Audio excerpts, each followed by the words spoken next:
You hold the camera and you see and you're just like, oh, this is perfect. You're just like, oh yes, it makes me feel proud of myself and you just want to jump for joy. It's wonderful to relive a moment just through a picture. I can really see some joy in pictures, you know, some sadness in pictures. I see strength and just feeling the warmth, the sun. I missed it. I was in the hospital so much.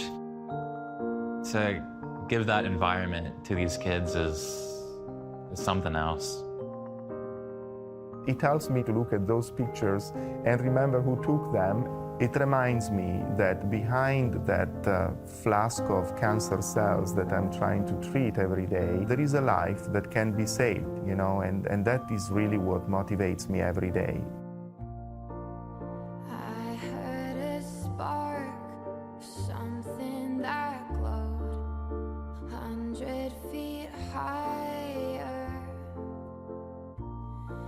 I opened my eyes when there is light to see if I'm closer. It was very scary at first. The day they diagnosed me on a Friday, and that Monday I had to go into the hospital, get a portacath put in, and start chemo the next day, right away. After being diagnosed, I was pretty lost when I was sick. I really felt that, you know, I was only treated medically. So now I work with an organization where through these three arms, through the arts, through photography, through the research, Pablove really does give them something great to do while they're going through this experience.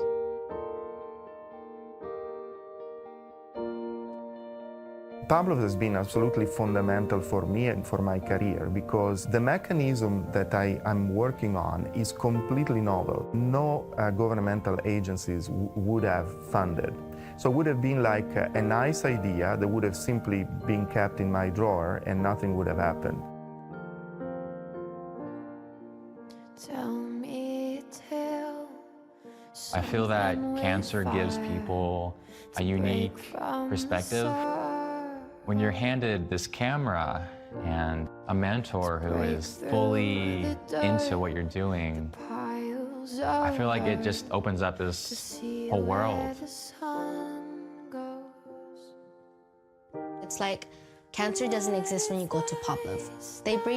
They bring some light into your life. They make you have fun with all the kids around you and all the mentors. Everyone's there for cancer, but no one talks about it. The Shutterbug I'm working with, he just turned to me and he said, "This is the best day of my life." That is like the ultimate thing that we could ask for. And hearing that from him and seeing the smiles in the other kids is really what it's all about.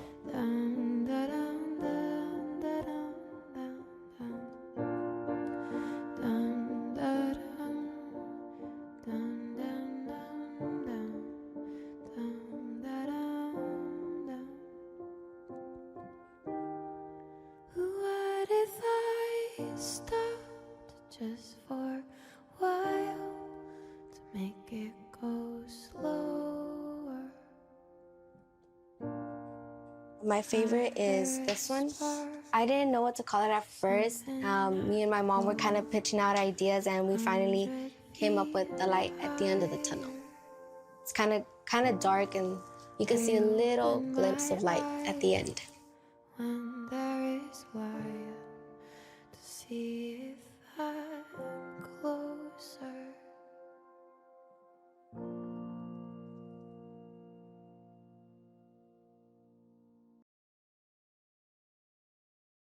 Hello, everyone. I'm Emily Keith, the Executive Director of the Pablove Foundation.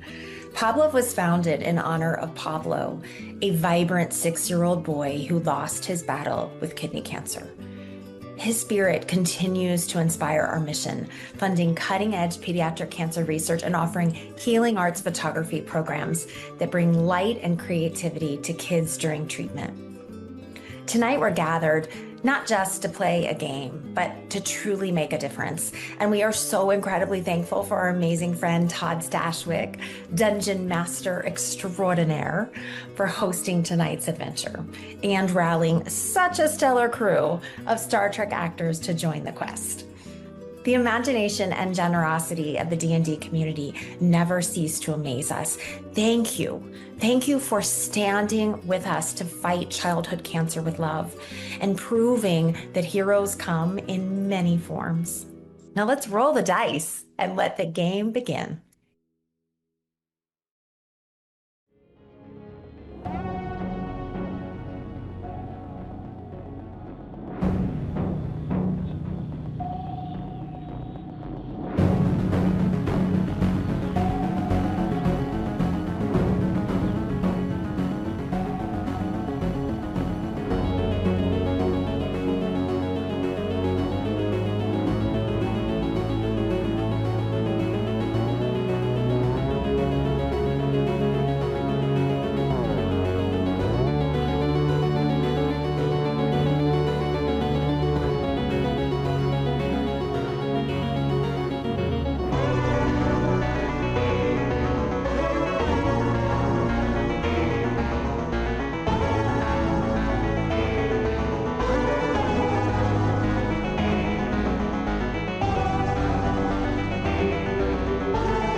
Blah, blah, blah, blah. We are here. We are live. I need to roll a Constitution saving throw after those videos because we're all behind the I'm scenes dying. getting like hit right in the heart Oh my before the God. game even starts. I'm like trying not to Claire Danes Oh. ugly cry. But here we are tonight, everybody. We're rolling dice for, as you saw and you watched that video, for an amazing cause. I've assembled some of my favorite humans in these. I'm going to say in this galaxy. Oh. To come together. I'm inaugurating some of them into the D&D community as we gather tonight. We've got completely first timers playing. Raise your hand if you've never played D&D before. That would be yeah. So we're gonna do it. We're Does gonna do that it. make me an expert? Does that make me a Kind of yeah? are. Yeah. You just got to stay one step ahead, one lesson ahead of the class. So Yeah. Uh, we're going to play a game, A Reaping in the Shade. It takes place in the dark age of fear, my Progcore fantasy setting that I created with my friend David Nett. And this is a rules light. I'm not going to be a rules cop about this. We've got some new players, so we're going to take it easy on me. No, we're gonna make it hard. It's gonna be a struggle. It's gonna be fun, and you can help. So you probably saw in the chat. You can help us out. People can get re-rolls. You can get auto crits, auto fails. I know those are coming my way. You can refill spell slots for our magic users. You can give a player 5 hit points. You are going to be their healing. You can give them full healing, and you can, if you want, summon chaos, and then I will rain down chaos upon them, and the dice do their fickle business. But before we get the game going, I want everybody to have a chance to say hello. I'm going to start to my immediate. Oh, I'm looking at the camera. To my immediate left, Miss Jeri Ryan. Hi. I'm already crying. I was ugly crying through that entire video, so I'm already like, yeah, red nosed and puffy eyed. But hi. And I've played this once with Todd, and I never forgave him for that. But I'm here again because this is for a remarkably good cause. So this is going to be a debacle on every level. I But it's cornered her fun, and in it's Star going to be Trek Las crazy, and it's Vegas. going to be utter chaos, and I still don't have any idea what I'm doing. So Doesn't matter. I'm a That's why. newbie. That's This why is you're going to be here. fun. Yeah, I I already cornered get her two in rerolls. Trek Thanks, Vegas. guys. Oh, see, yeah, she's already got two rerolls from El From Jefe El Tacoma. Jefe Tacoma and Frostpaw. So thank you guys. Oh, pa, pa, pa. Next to Jeri is Chris Hansen, one of our sweepstakes winners. And I am so excited to be here. Years ago, I worked in healthcare PR, and I had an office that was located logically right in the middle of a pediatric oncology ward. So I would see every day in and out of my office, every time I went, I was seeing these brave little kids and their fear-stricken parents and everybody else. But I can't think of a better cause to be taken care of right now. So I am delighted to be here. Well, thank you for joining us, Chris. Terry Matalas. Me, hi. I don't know that I belong with this cool group, but I'm glad to be here. What? I've done this a couple of times before, only a few times, so I'm going to need lots of reminders. Obviously, I'm very close with Todd and Jeri, and the Pablove Foundation. It's extraordinary, and it's an amazing cause. I think the cause that I'm most dedicated today to is watching Jeri Ryan play. So that's going to be the source of all my entertainment tonight. Yeah. Nice. I'm doing this without alcohol. So, yeah. Yeah. There'll be time. We'll take breaks. I can DoorDash you something right now. We're going to Brady Bunch around underneath Terry. We've got the one, the only, straight from the Cerritos, Mr. Eugene Cordero. Hi, bud. Hi, everybody. We're going to do this. I'm very excited. I'm excited that we're doing this for such an awesome charity. And yeah, I'm happy that we're all playing as, if you look at it right now, mostly elves. This is like a half elf. There's a lot of elves. This is like a half elf. Are you an elf too? Yeah. We got a whole lot of half elves. Cool. And one human. So yeah, we're gonna win, I guess. Yeah. I mean, elves are strong, so we're in good shape. Let's do this. I'm excited. And another one of our sweepstakes winners, Mr. Dave Calverley. Yay! Hi, I was really happy to be here. I'm glad to help with such a great cause. I teach at a high school, and our school starts at grade 3, so I've actually seen the children have to go through this, and it's definitely worthwhile. So thank you for joining us, Dave. And Dave is an experienced Dungeons & Dragons player. He told me already that he has played 4 hours of D&D today already. Whoa. Oh, dear God. Really? Yeah. Wow. And during my wife's birthday, who has graciously allowed me to continue doing this. See? Wow. This is dedication. And speaking of dedication, coming in hot, fresh from the airport. Oh, Melissa. Navia. Hey guys, how's it going? I'm very, very happy to be here. If Todd wants me to do something, that's eventually he is going to get me to do it. Yeah, we're in the middle of filming Star Trek: Strange New Worlds, and I am in the company of just the most talented people. I'm honored to be here. This cause in particular, very important to me. Jeri, you were talking about crying at the top of this. It's when I talk about cancer, I talk about it with a rage. And so I don't talk about it very much. My partner was diagnosed with an aggressive form of leukemia. And he's the reason I'm on Star Trek. And since being on Star Trek, I talk a lot about grief, a lot for selfish reasons, because I just want to talk about Brian. But I have not yet found the, I don't know if the word is strength, but the energy, if you will, to raise money for cancer research. Right now, I'm putting all of my time, energy, talent into my work and into talking about grief and into honoring the people who we love, who have leveled up, as I like to put it.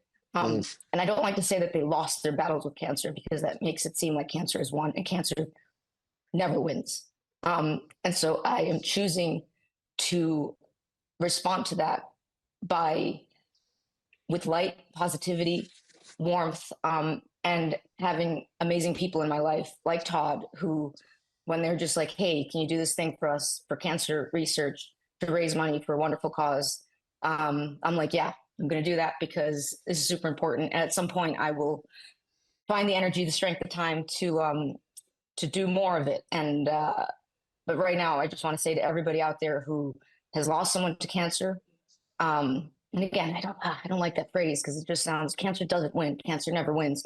But to not be afraid of saying the word, because the only way that we can find cures for aggressive forms of cancer, for cancers that everybody has heard about, for the cancer that nobody has heard about, is to do things like this, is to talk about it, and to talk about the people in your life who might not be here physically anymore, but talking about them makes you happy. And so I hope this evening, as you watch us, some of us who know what we're doing, some of us like myself who have no idea what we're doing, it makes you laugh, it makes you smile, and you remember your person, your people, whoever that is. And I know this is what Brian would want me doing. So I'm here, and let's rock and roll. Let's do this. Let's rock and roll.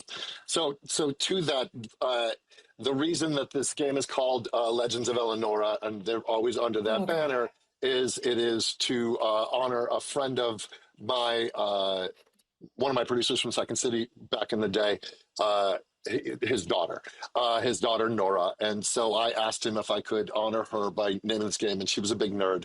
And he said, absolutely, keep that spark going. And so Legends of Eleanora lives on, and the character of Eleanora is now deep part of the lore of the world that I've created. And we're just excited to keep those flames burning. And like the Shutterbug program, which is about finding joy and light in these dark moments, we do this to find joy and light to keep things going. Looks like I got a re-roll already from Igni Hart, and Eugene, you got some from Mod, Tamiko Ahoy, and Derek. Love so keep it. those coming, folks. Melissa got some. And Melissa got some from Lady Keldana and Adam C. So let's keep those going. Thanks, Igni Hart. Are you guys ready to tell a story? Yes. Okay. In the land of Thyr, in an arcane age, in a misty, distant past, a world of men, elves, dwarves, orcs, halflings, built on stolen magic, magic stolen from dragons. Societies rose, a gilded age of enlightenment aided by ill-gotten power. It is said that the dragons brought life to Thyr, but then they brought death with extreme prejudice. They set the world on fire. The war was long, terrific, and brutal, populations decimated. But under a dragon moon, which happens only once in a millennia, a young woman named Eleanora sang an ancient song to the mighty dragon Thrum, quelling their rage and ending the dragon wrath war. The bloodshed eventually ended. The dragons receded, but now, no longer protected by the dragons, the people of Thyr had another fight. Crawling from the shade, creatures of evil tried to stake their claim on the land. This was the despair, a long arcane battle for good and evil. The fight required many tools of magic, testing how far mortals would go to save their land and still retain their souls. They eventually were able to push back the shade to their dark realm. The scattered people that remained began the long, slow process of reconstruction and repopulation. The men, elves, dwarves, orcs, halflings fought each other as they scrambled over the remaining pieces. Resources were scarce. A wounded land tries to heal. For better, for worse, there was safety in numbers, and cities began to grow again. The magic of men was moved to the shadows. The stories of war turned into legends, and legends became myths. For now, secrets are hidden, and magic is real and deadly, and there be monsters. These are dangerous times. For most, existence is hard. The people of Thyr are farmers, tradesmen, blacksmiths, who bloody their hands to carve out a life. Adventure can be found if you're brave enough to seek it, whether it's treasure, fame, or purely the thrill. Many are willing to risk their lives for it. We are now in the dark age of Thea, in a society still trying to hobble back, crawling out of the bones of the past. Every year, at the time of harvest, a festival is celebrated across Thea, the Feast of the Song, honoring Eleanora and the end of the Dragon Wrath a millennia ago. Your party had been tasked with finding the Terran Dagger, a magical item forged during the Despair. Cobbled from metals left over from the blades of Allura, you found it, though. Wasn't an easy task. Many were looking for it. Bandits and mages alike have been seeking this item, but there it was, in the ruins of the keep at Lake Anagev in the Charred Mountains. And after a scrape with a nasty wraith that haunted the keep, you managed to make it out alive, but you had a little help from a little halfling, Dilly Candlehide. She had joined your party for a few adventures. This young lady was scrappy in the fight and was able to find the dagger, use it against the wraith. Hard won. You now needed some R&R. Dilly invited you to come to Madalena Hollow, her halfling village in the green. She told you nobody does a feast of the song better than the halflings, and a promise of food and music and drink sounded great. And after that, you could return the dagger to the last city to your patron and get paid. So you make plans to head to the bucolic hills of the green. You chose to cut through the black woods of Nor to avoid any highwaymen on the major roads, and after a few days' travel, you bed down deep in the forest. And that night, you all shared the same dream. You stood in a field at night, the 3 moons of fear above you, one full, the middle one crescent, and one eclipsed. This is the dragon moon. In the distance, you see the silhouette of the mighty dragon Thrum. You hear a beautiful song. The dragon turns its head away, and it fades into the mist. And then the earth itself begins to claw at your feet in your dreams, pulling you under. You struggle against it to no avail. Dark tendrils, thin hands of black vapor reach for your throat. You feel a sharp pain, and everything goes black. Until you startle awake, but you only see white, and it's hard to breathe. Your faces are covered with what feels like gauze. All the blood has rushed to your heads, and it's difficult to move your arms and legs.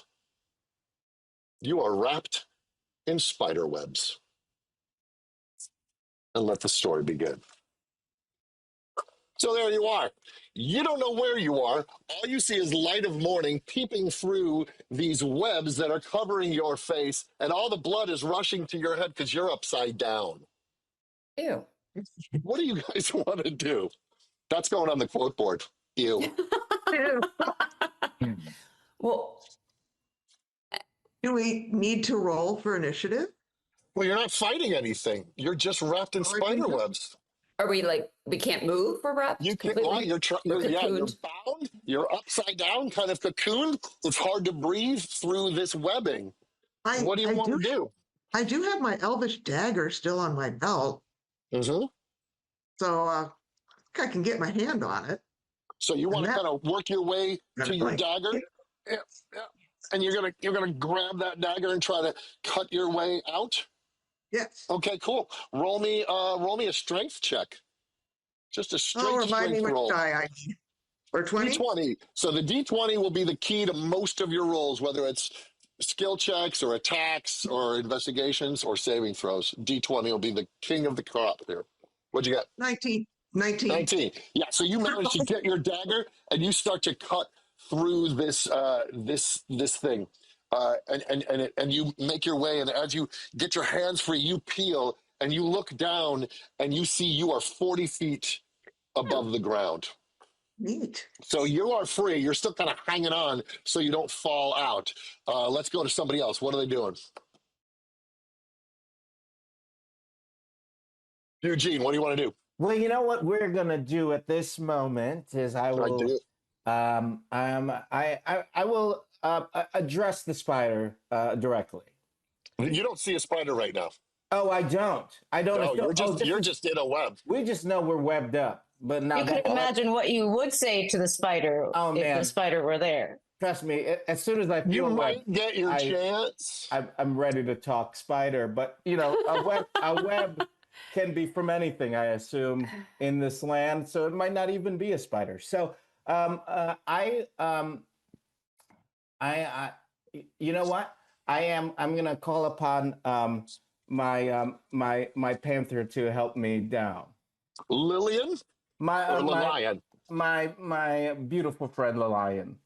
Lilian. So you're trying to like locate it as you're covered, and you're calling out to Lilian. I am.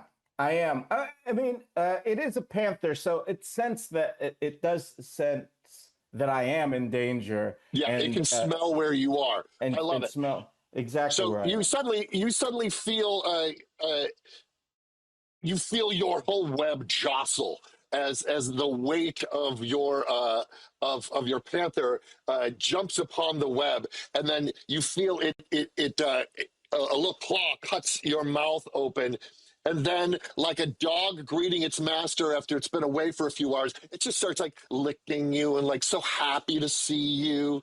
That's like, exactly what I want at all times. No, I'm looking back, of course. Yes, it's the lion, my companion, my friend. So your panther starts clawing you, but you also see that the panther is sort of crawling down from the top, and your head is facing 40 feet above the ground. We're going to go to Melissa. What are we doing? Well, I'm questioning my life choices that got me stuck in this web. There was a time when I, now a rogue, was a pirate on the high seas, and we never dealt with spider webs, you know. But I'm now wondering, first of all, why I don't also have a panther. And putting that on the to-do list for future quests. Yeah, panther. So I too have I have a dagger. Now at the moment we have the dagger in our possession that we were looking for? Yeah, so Gilly, she's the halfling girl that's with you, it is on her possession. Got it. So she's got it. So you're assuming that she hopefully has not been eaten by a spider yet and is amongst you. Yes. You have your own personal dagger. I do have my own personal dagger. Yeah. And so I have taken that dagger out, and I am trying to cut myself free of the web. Okay, roll me a strength roll. Okay, and is this the D20? And then add your just strength bonus. Yeah. Okay, my strength bonus. You're Because you're asking me fighting against the spider webs here. several things. All right, we're rolling. We have a 13.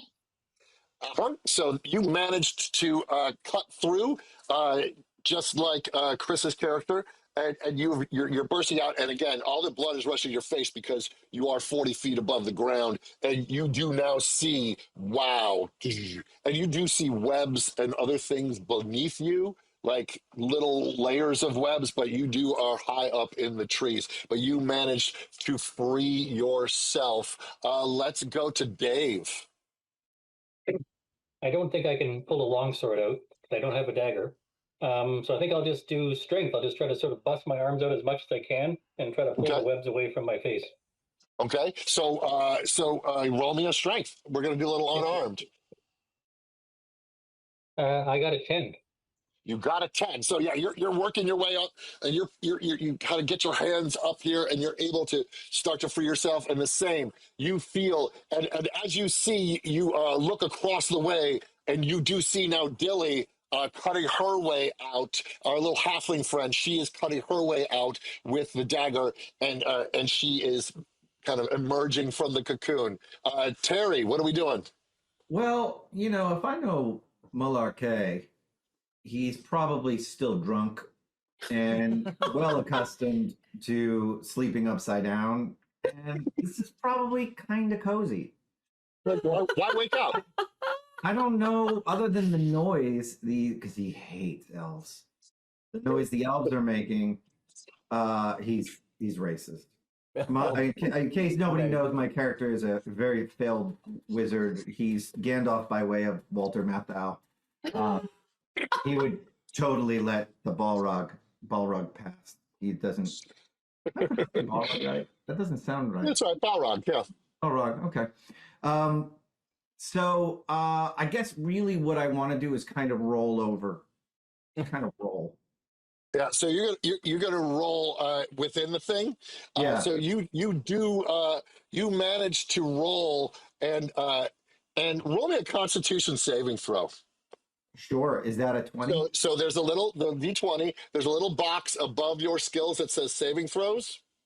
Okay. Yeah. Okay. So it's on the left side of the page towards the top, and the little thing it says Constitution saving throw. Yeah. So I got the +3, and then I got roll a D20 and +3. I got a 16. So it's a great. So you managed to keep from throwing up all the mead that was in your belly. You're a pro, man. Even upside down, fighting gravity, you were able to drive it. That's a win. Down. That's a huge win. Roll credits for well done. But then you burp, and the gases that it released actually start to eat away at the spider web. So you suddenly realize that the ground is also 40 feet down from you. Jeri, what are we doing? Okay, well, so my character has like extra acrobatic dexterity. Yeah, so you want to kind of move a little bit. And a lot of strength. Uh-huh. So can she like try to like sit up and kind of like pull herself up and break through this web situation? Oh, wow. Get herself upright? Yeah, so roll the acrobatics. She's going to dance with the 20, right? Roll the D20 and then acrobatics. So that's 14 plus 4. So 18. Yeah, so with an 18, you just like flip up, and the inertia of you flipping up actually, as you're pulling in, it pulls you out, and you land tightrope on the web that was strung across that you were all dangling from. You now see your whole party there. Do I laugh at them? Do I mock them, or do I help? You can if you would like. What do you want to say to them? Well, the racist against elves dude, I think I laughed at him for a while. Nice. Yeah. So you're laughing at Malarkey as you see the noxious cloud of burp coming out, and you know the smell. So you guys are sort of hanging like cocoon Christmas tree ornaments, and you are now up and ready, and that's when you see them.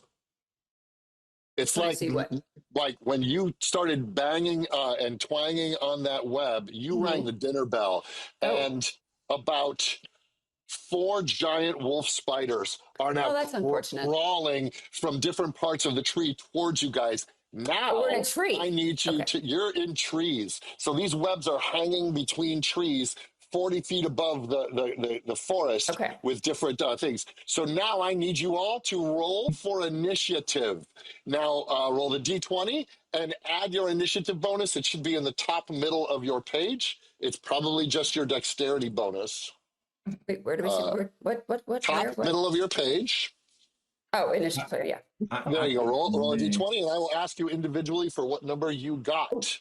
Oh, I just Melissa, what did you get? On my computer, sorry.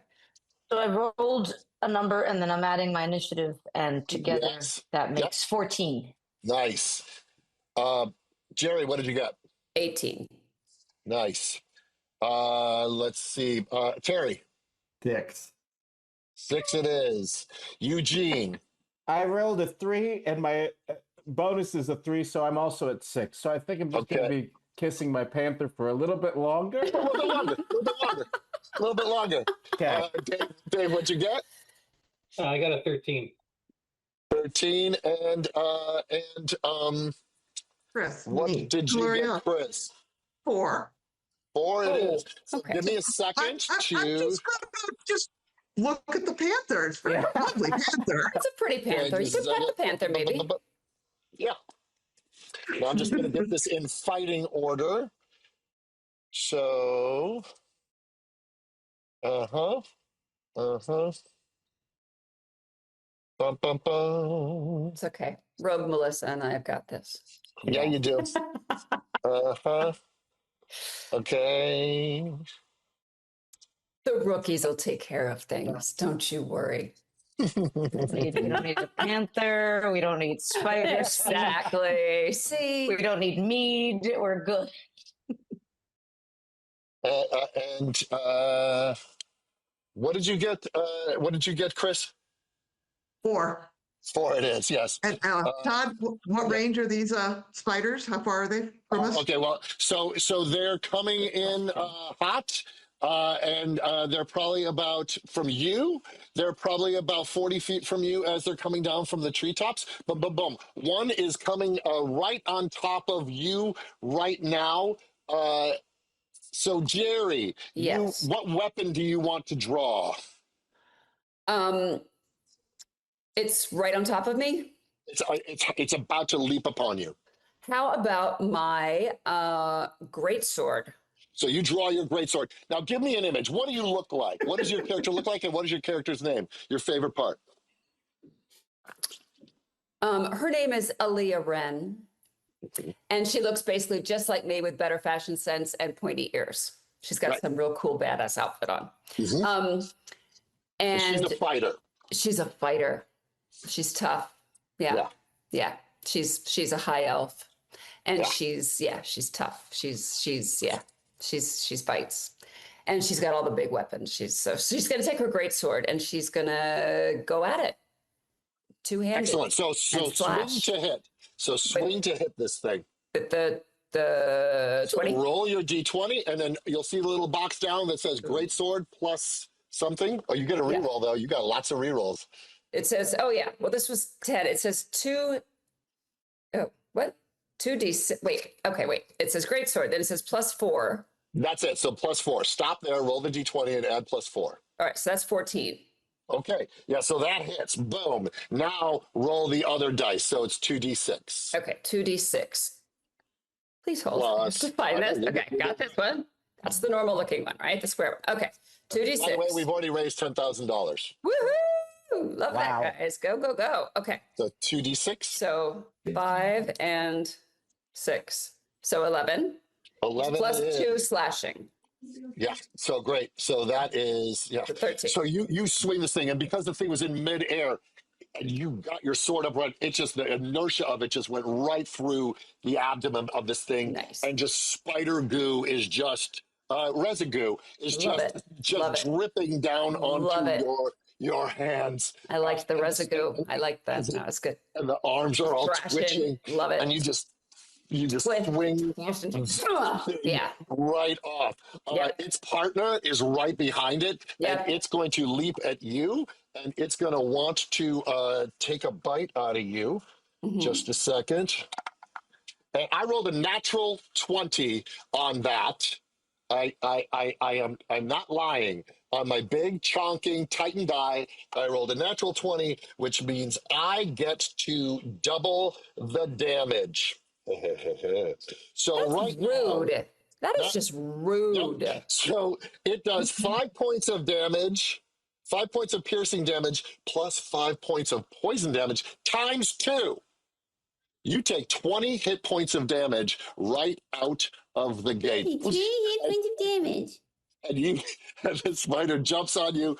And it's so obnoxious. That's rude. And I say thank you for the reroll, Igniheart. So what are you down to right now on your 20 points of damage? On my health points? Is that what I'm looking at?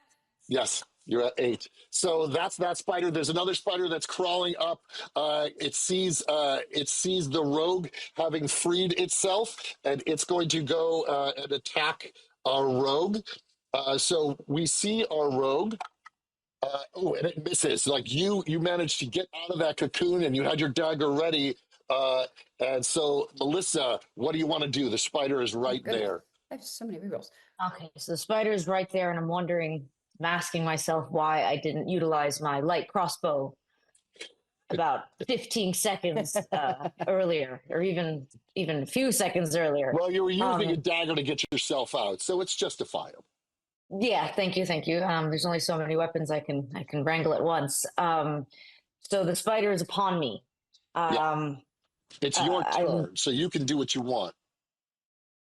Okay, I'm gonna go for its weak point, which I feel is its belly, and it's furry and big and I just want to, yeah. I mean, I'm just, and I'm putting all that out of my mind and just I'm gonna go for the kill, and that is what I'm doing. And how do we? So roll a happen? d20 and add your dagger bonus to it. And remember, you've got a lot of rerolls. I believe. I see that happening. My dagger bonus. I see that. A +4. Got it. Here we go. All right. Rerolls Jeri has. So I got you 13 can also again. You also got somebody you can roll with advantage. So Tina Schwartz. What does that mean? Because I was just looking at that. Take the higher of the two. You roll the d20 twice, and you take the higher number, so you have advantage on that roll. Ooh. So if you want to roll it again and possibly get a possibly critical hit, you could possibly get a 20 if you re-roll it with advantage there. It's almost like you were speaking a different language. You are speaking to me?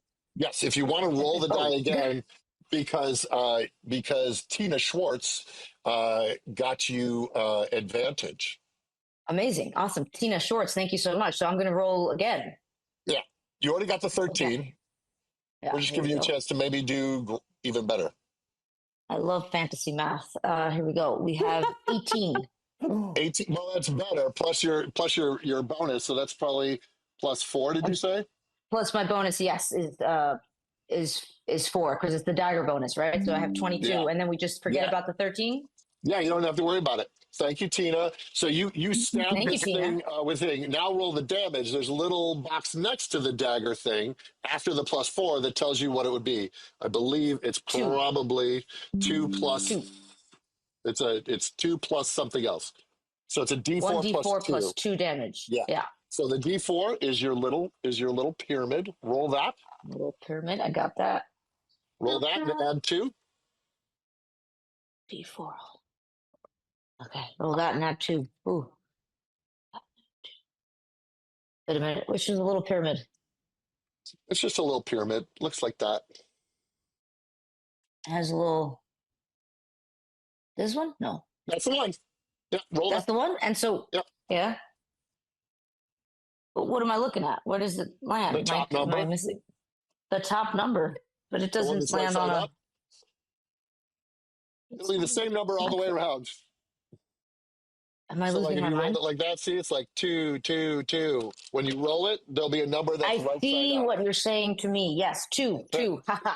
2 plus 2, so 4. So you do 4 points of damage on this thing, and it doesn't kill it, but it does sort of jam in. You've weakened one of its arms, and that is. Do you want to do any other move or anything, or is that it? Is that all you want to do? Can I punch it? You don't get. I don't think you get 2 attacks. I don't get 2 attacks. So then, what my other thoughts are to. You could try and disengage so that it doesn't. It would have to do something else to try to attack you. You could do a bunch I'd love of to things disengage. As a rogue. So you're going to swing around to kind of get away so that this thing has to try and find you next time round, which is good because then you can get your sneak attack next time. I think that's a fantastic idea. And as you swing around and you pull the dagger out of that spider, what do people look like, and what does your character look like? And tell people your character's name.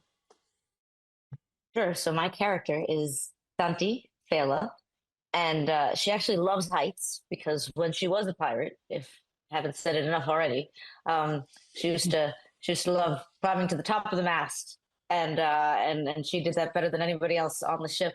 So she is very at home, 40 feet in the air in these trees, and she has a hood, but at this moment the hood is not completely on. She, much like my other elf companions, and thank you, all the names just came up. Like Aaliyah also looks pretty awesome at all times, much cooler than I do, just naturally, and yeah, she's got all of her weapons in places that you can't see, but you just because you can't see them doesn't mean they're not there. And she is very nimble and very clever, and really, really dislikes spiders. And so that's why this is particularly not a good day for her. Perfect. So you've kind of swung around and disengaged, and you've concealed yourself a little bit behind this spiderweb. Dave, you're up. Well, I will look over at my elf compatriot, Jeri, and seeing the horrible wound that she received, I will hurl, I'm assuming I'm too far away for a sword attack, I'll hurl my javelin at the spider. At the one that's attacking. Kind. Thank you. Right between his 8 beady little eyes. Kick its butt. Thank you. I got a 19 plus 19 4 hits. is 23. Roll me the damage. Oh, 8 points. Wow. So yeah, this thing just and it knocks it off of Jeri and pins it to a tree, and it's sort of struggling as Jeri Aaliyah is kind of struggling to shake off the poison, not feeling really great. Did you want to do any movement after your toss? I will. I will try to free myself further from the webs. I'm assuming we're still 40 feet up in the air. Yes, you are. And then sort of wrap one arm around the web and sort of hang on to it so I can swing and do a bit of Spider-Man. Perfect. I love it. Which brings me to Terry. So you've just burped your way out of a spider web, and then there's a spider crawling down towards you. Yeah. Sorry, I'm a little disoriented with all the from the elves. Just talk. You know what? There's got to be a way to communicate to the spider, right? Yeah. What do you want to say? Oh yeah, I forgot. I'll be like, hey, I'm hungry. You're hungry. We don't have to do this. We can do this another way. Like, why don't we chill out, talk about this for a moment, and let my elvish friends go. Except I use some kind of derogatory term for elves that I'm not sure. So how do I roll to? So well, like you don't have speaks with animals. What you could try is animal handling. It's an insect. How about I tell you what? You know what? I got a better idea. I love it. I think it's time we bust out the wand of wonder. I'm glad you decided to keep that on the back burner. Well, we're an hour in, Todd. It's time. Should we need to explain the wand of wonder? You have a wand of wonder, and the wand of wonder has 7 charges. And the wand of wonder, when you roll on it, it will discharge. Let me find the wand of wonder. I sent you all the thing, so you have to roll on that chart, and you have a list of the things that will happen. It's pretty random, folks. So yeah, you should just explain the dangers of a wand of wonder. Oh yeah, it's a little bit of chaos. I will roll. Do you want me to roll the 2d10s to see what you get? Yeah. All right. You roll, and then I'll tell you what I got. 94. What's 94? Well, Todd, a burst of colorful, shimmering light extends from me in a 30-foot radius. Me and each creature in the area that can see must succeed on a DC 15 Constitution saving throw or become blinded for 1 minute. A creature can repeat the saving throw at the end of each of its turns and name the effect on itself. That's pretty much all of you. Roll a d20 and see if you get 15. If you get 15 or higher. Humans, what are you going to do? Well, the good news for me is I've got about 15 extra rolls, free rolls. Thank you, guys. Yes, you do. Burn through them. Which I'll be burning through because that was a 4. So, El Jefe Tacoma, I am using your reroll, baby. And that was a 10. So now I'm on to Frostpaw. And that is a 6. So I am moving on to the Film Girl Project, which is a 7. So Dawn, thank you. This is great. I got to roll for the spiders. That is a big whopping 1. Keep going. Sir Brightel, or however you pronounce that. Okay, that's a 7. Sappy, thanks. We got a 19. There we go. All right. Okay. Thank you, guys. So Meg, you guys, you just kept our poisoned fighter from going blind for a minute. Man. I'm going to say thank you to Ken and Kim Hammond for the reroll. I didn't reroll. I don't want these guys going blind. No, I keep failing this reroll. So the spiders are blind and they're struggling. They're kind of Look at that. Loudly. Who here got less than 15? I did. So I am going to use one of my real rolls. Mod Tamiko Ahoy. I will, because I originally got a 4, which is just more kissing panther time. So I got a 17. I'm at a Okay, you're good. So I'm You're good. good. Dave, you got below 15? You got some rerolls there you want to use? So I'm going to use a reroll provided by who I think is my friend Chris, who I played with this morning. Nice. And Your I got a rerolls are 17. below your name. Okay, you got to go. Okay, so you're safe. And Melissa? Hello, I got an 11, so I'd love to do a reroll. So you have rerolls from Lady Keldana. Got it. So I'm gonna thank Lady Keldana, and I'm gonna do a reroll right now. We're trying to get above a 15. Yeah, 15 or above.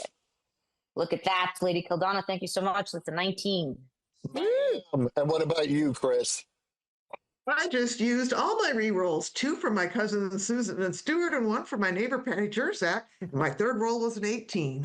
Okay. Yeah. So you guys are safe, except the spiders. It worked, Malarkey. So Malarkey sees the spider kind of clawing around blindly. I want to describe what you look like. You sort of did earlier, Walter Matthau as Gandalf. Well, it's less about what he looks like and more about what he smells like. He's an odorous man. He looks like Walter Matthau. He hasn't seen. He doesn't walk around with the Fellowship often, so he doesn't burn a lot of calories. Let's just say. He's a bit unwashed, but there's a charm to that guy. There's a bit of handsome underneath all that. Underneath that. I think this is, you gave me this, right, Todd? I did. There he is. Except that's not a scroll. That's a menu. That's a cocktail menu. And so yeah, but you're welcome, everybody, for the blinding of the spiders. So you're climbing out of thing, Eugene. They're still out there, and they're still attacking. They're just attacking with disadvantage because they can't see. So you're crawling out of your cocoon with your panther, and you see a spider across the way about to go after Dilly as she's cutting her way out. Great. That not great for Dilly, but that was a weird choice of words. Yeah, sorry. By great, I mean great opportunity for me to help, which I will do with my long bow, and try to get it right there through the neck, and it goes through. Yeah. You know the neck. I do actually. Yeah. I do know. Roast it. I want to roast it. So knock that arrow back and let it fly. Okay. So then I roll my 20, right? What I also love is that roll a d20 and add your longbow bonus. Okay, so 5 plus 5, so 10. That's it. Did you want to do a reroll on that? I am going to do a real world because that sounds terrible. Again, you're upside down. Yeah. Oh, you're right. You're right. I am upside down, and my face is covered in panther saliva. So let me wipe my face dry and ask Derek to use his real roll. Thank you, buddy. And that time it is a 6 plus 5. So Derek, thanks for your help. But Britters, you're going to actually help a little bit more when I'm going to reroll one more time. Guys, upside down panthers. It's a thing. 13 plus 5. That hits. 18, and then I use my 8, right, for damage. Yeah, you use a D8 plus your dexterity bonus. Great. Yeah. 5 plus 3, so that's 8.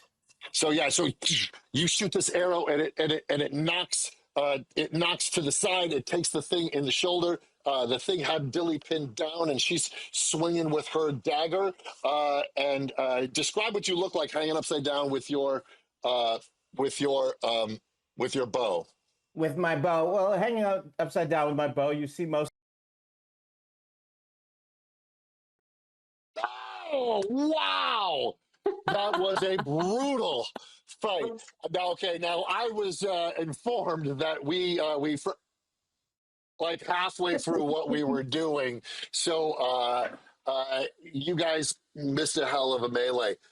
And so I want to catch everybody up to where we are at. You didn't miss much, but we missed the introduction and descriptions of Chris's character. So what do you look like, Chris, as you had passed your whatever you tell the people what you did? Yes, Teluriel is a half elf, half moon elf, which explains my pale appearance, my silver blonde hair. I'm actually much taller than Eugene. Oh, wow. Yikes. Wow, I love it. Usually 6 feet tall. Wow. Must be the moon. It must be the moon. And while I'm a bard and usually in much more colorful clothing, I am at this time in sort of loose elvish camouflage for this particular mission. Wow. Also, as a bard, I am quite used to accomplishing things while upside down because you know how taverns are. So I do. So while hanging upside down, I cast a healing word at Jeri. So she gets 8 hit points back. And then for my reaction, I used cutting words on the nearest spider, which was thou lump of foul deformity, you poisonous bunchback toad. Wow. Oh. There are children. So when you had cast that, you actually helped defeat the one that Dave had pinned against the tree that was attacking, and then the one that the blind, they're all blind. They died. Dilly managed to get out from under. Dave, where were you last? We never got to hear your description. Like, what does your character look like? My character is the wood elf from the northern forests of Candida, and he has slightly copper-toned skin and white hair, and he is a paladin. He is a lawful good paladin. He works to try to bring harmony between the different races and species of the world we live in, particularly to reach out to the humans, to try to bring them in, to make them love the elves as much as the elves love the humans. I love it. I love it. So I want to update everybody. We have raised almost $15,000 already. Huzzah! You know what? If we get to 50 grand tonight, we fund a grant. Dudes, come on. That would be amazing. Researchers. This is available. Who's that? I know her. Signed by Jeri. This is available in the premiums right now. I believe some of the big chunkies have sold. I believe Jeri's has sold. The big Starfleet one has sold. Melissa's has sold. There's a chunky die. There's a Titan one waiting for you. There's 2 actually. Terry's and mine. Signed copies of Mystic Libations. And glass Nerd Circus glasses. These, by the way, those are my daughter's favorite glasses. Oh, really? You gave them to us. Excellent. We have 4 of them, and those are her glasses of choice for our smoothies. There's also a dice tower that I'm using in the game that has been signed by Jeri, cool. Terry, and myself, painted by Jake. So that's out there waiting to be had. So speaking of premiums, you guys all made your way down out. You destroyed the spiders. You made your way down to the ground level. Mm-hmm. Now, in the melee, Dilly dropped the dagger. And so she is on the ground. Way to go, Dilly. And she looks up and she's like, I'm trying. I was being attacked by a spider. And she was on the ground looking for it, and she didn't find it. But you could find it because it's a premium available, made by Steph the blacksmith. It is in the thing. She actually made a dagger. Thank you. My first D&D rodeo. Yeah. So Steph the blacksmith crafted the Terran dagger that is part of this campaign. She lost it, and it can be found in the premiums. It is a beautiful piece. Steph made it just for this game. She made a sword for us 2 games ago that went like that. So get in on this. This dagger is amazing. It's glorious. So go look for that. because Dilly can't find it. So she is on the ground. It is nowhere to be found. This is So what are you morning gonna or this do? is dark? It's morning, right? It is the morning now, yeah. Well, I apparently have proficiency in the perception skill. So does that help me find this thing or sense You want to look it real quick? somehow You when I want look to roll around to for see it? if you see it on the ground. It is a clearing amongst big trees, and so it would be pretty easy to spot. She saw it fall. She looked in the spot where it should have been, but she is not finding it. Is she not smart? Okay. She's Is not it the smart. D20? D20 and an add elf. your perception bonus. She's not an elf. She's a halfling. 20. Kind of like an elf. 20. No, it's not. 20. Did you roll a critical success? I rolled a critical success. I rolled a 20. You did. So you cast your awareness around, and you are keen eye. You're also a fighter, so you know weaponry, and you know exactly what this dagger looks like. And you are looking on the ground, and it is pretty. Dilly pointing to the spot where it should be, and it is not there, and you do not see it either. With my +2, even with a +2, I still don't see it. No, you're assuming that it's there, and you're missing it. It's not there. So somebody okay. Snatched during the fight. There's a dagger wielding spider running around. Yeah. Or someone else. Okay. So do I perceive any little footprints like running away from the area? You don't see anything. It's autumn, so it's all covered in leaves. You don't see a trail. It's just a missing. It's just gone. It's gone. And so Dilly is start like interrogating each other. you're just gonna turn it into a detective thing. Dilly is like, she's feeling pretty bad. She's like, she just wants to get home to the festival. She's like, look, I think, my family can scrape up the money to repay us what we lost, the damages for losing this thing, and I feel really bad about it. Can we just go back to my village and we can work something out? And I feel bad about it all. Oh, no, that does not make a good story. I need a good story to tell as a bard. I disagree. So you want to stay there? Well, I think we need to figure out how to search for this because it's not there. And I don't just want to go back to Dilly's Isn't this village. like a special dagger that we have to return to somebody? Isn't that a thing? What's the question?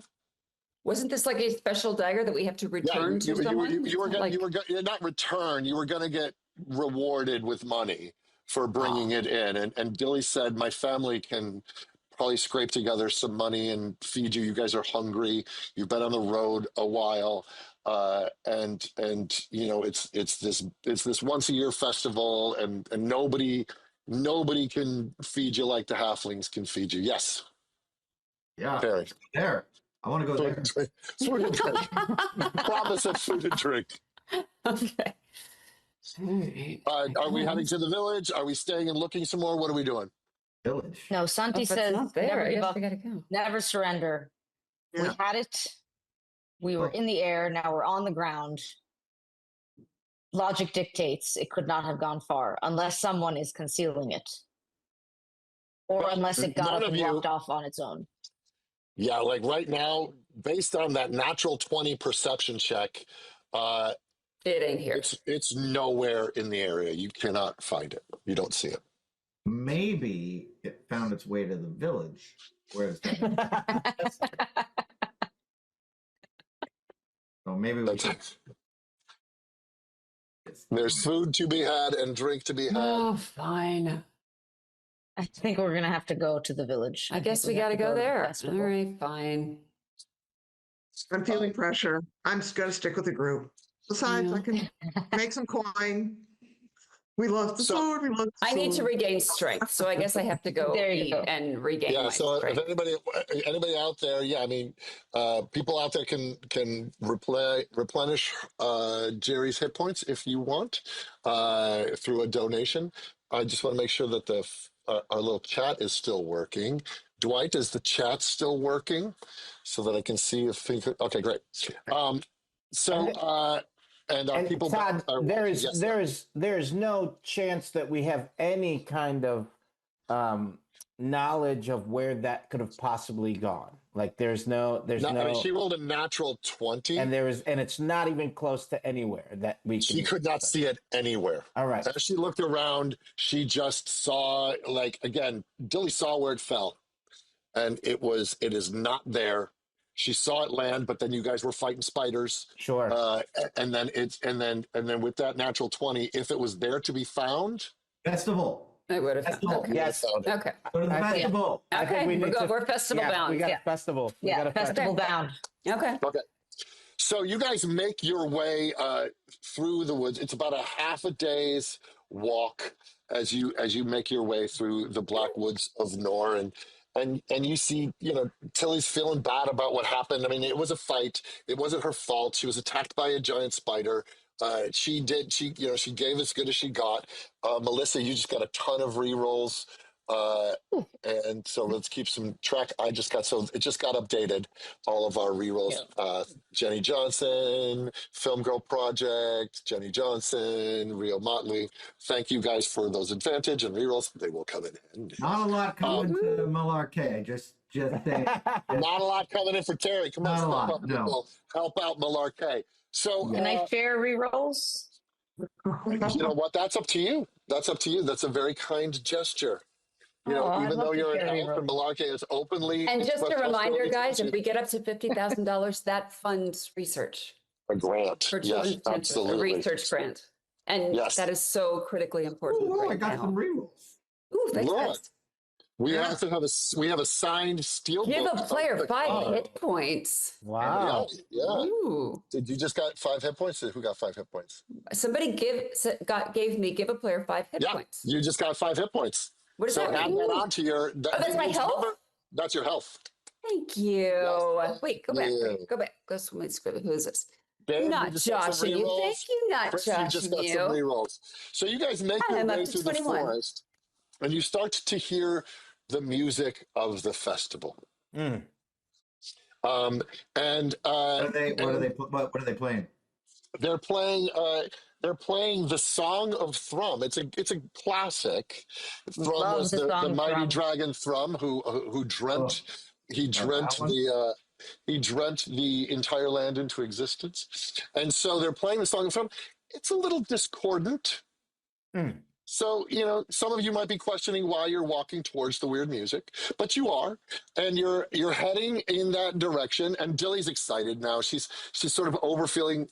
She felt terrible on the walk in, but she's kind of buoyed to get home. And she's running, and then the trees part, and ahead of you is the town of Madalena Hollow, and it's thatched roofs. It's a halfling village, thatched roofs among these beautiful hills. There's a little stone wall right there.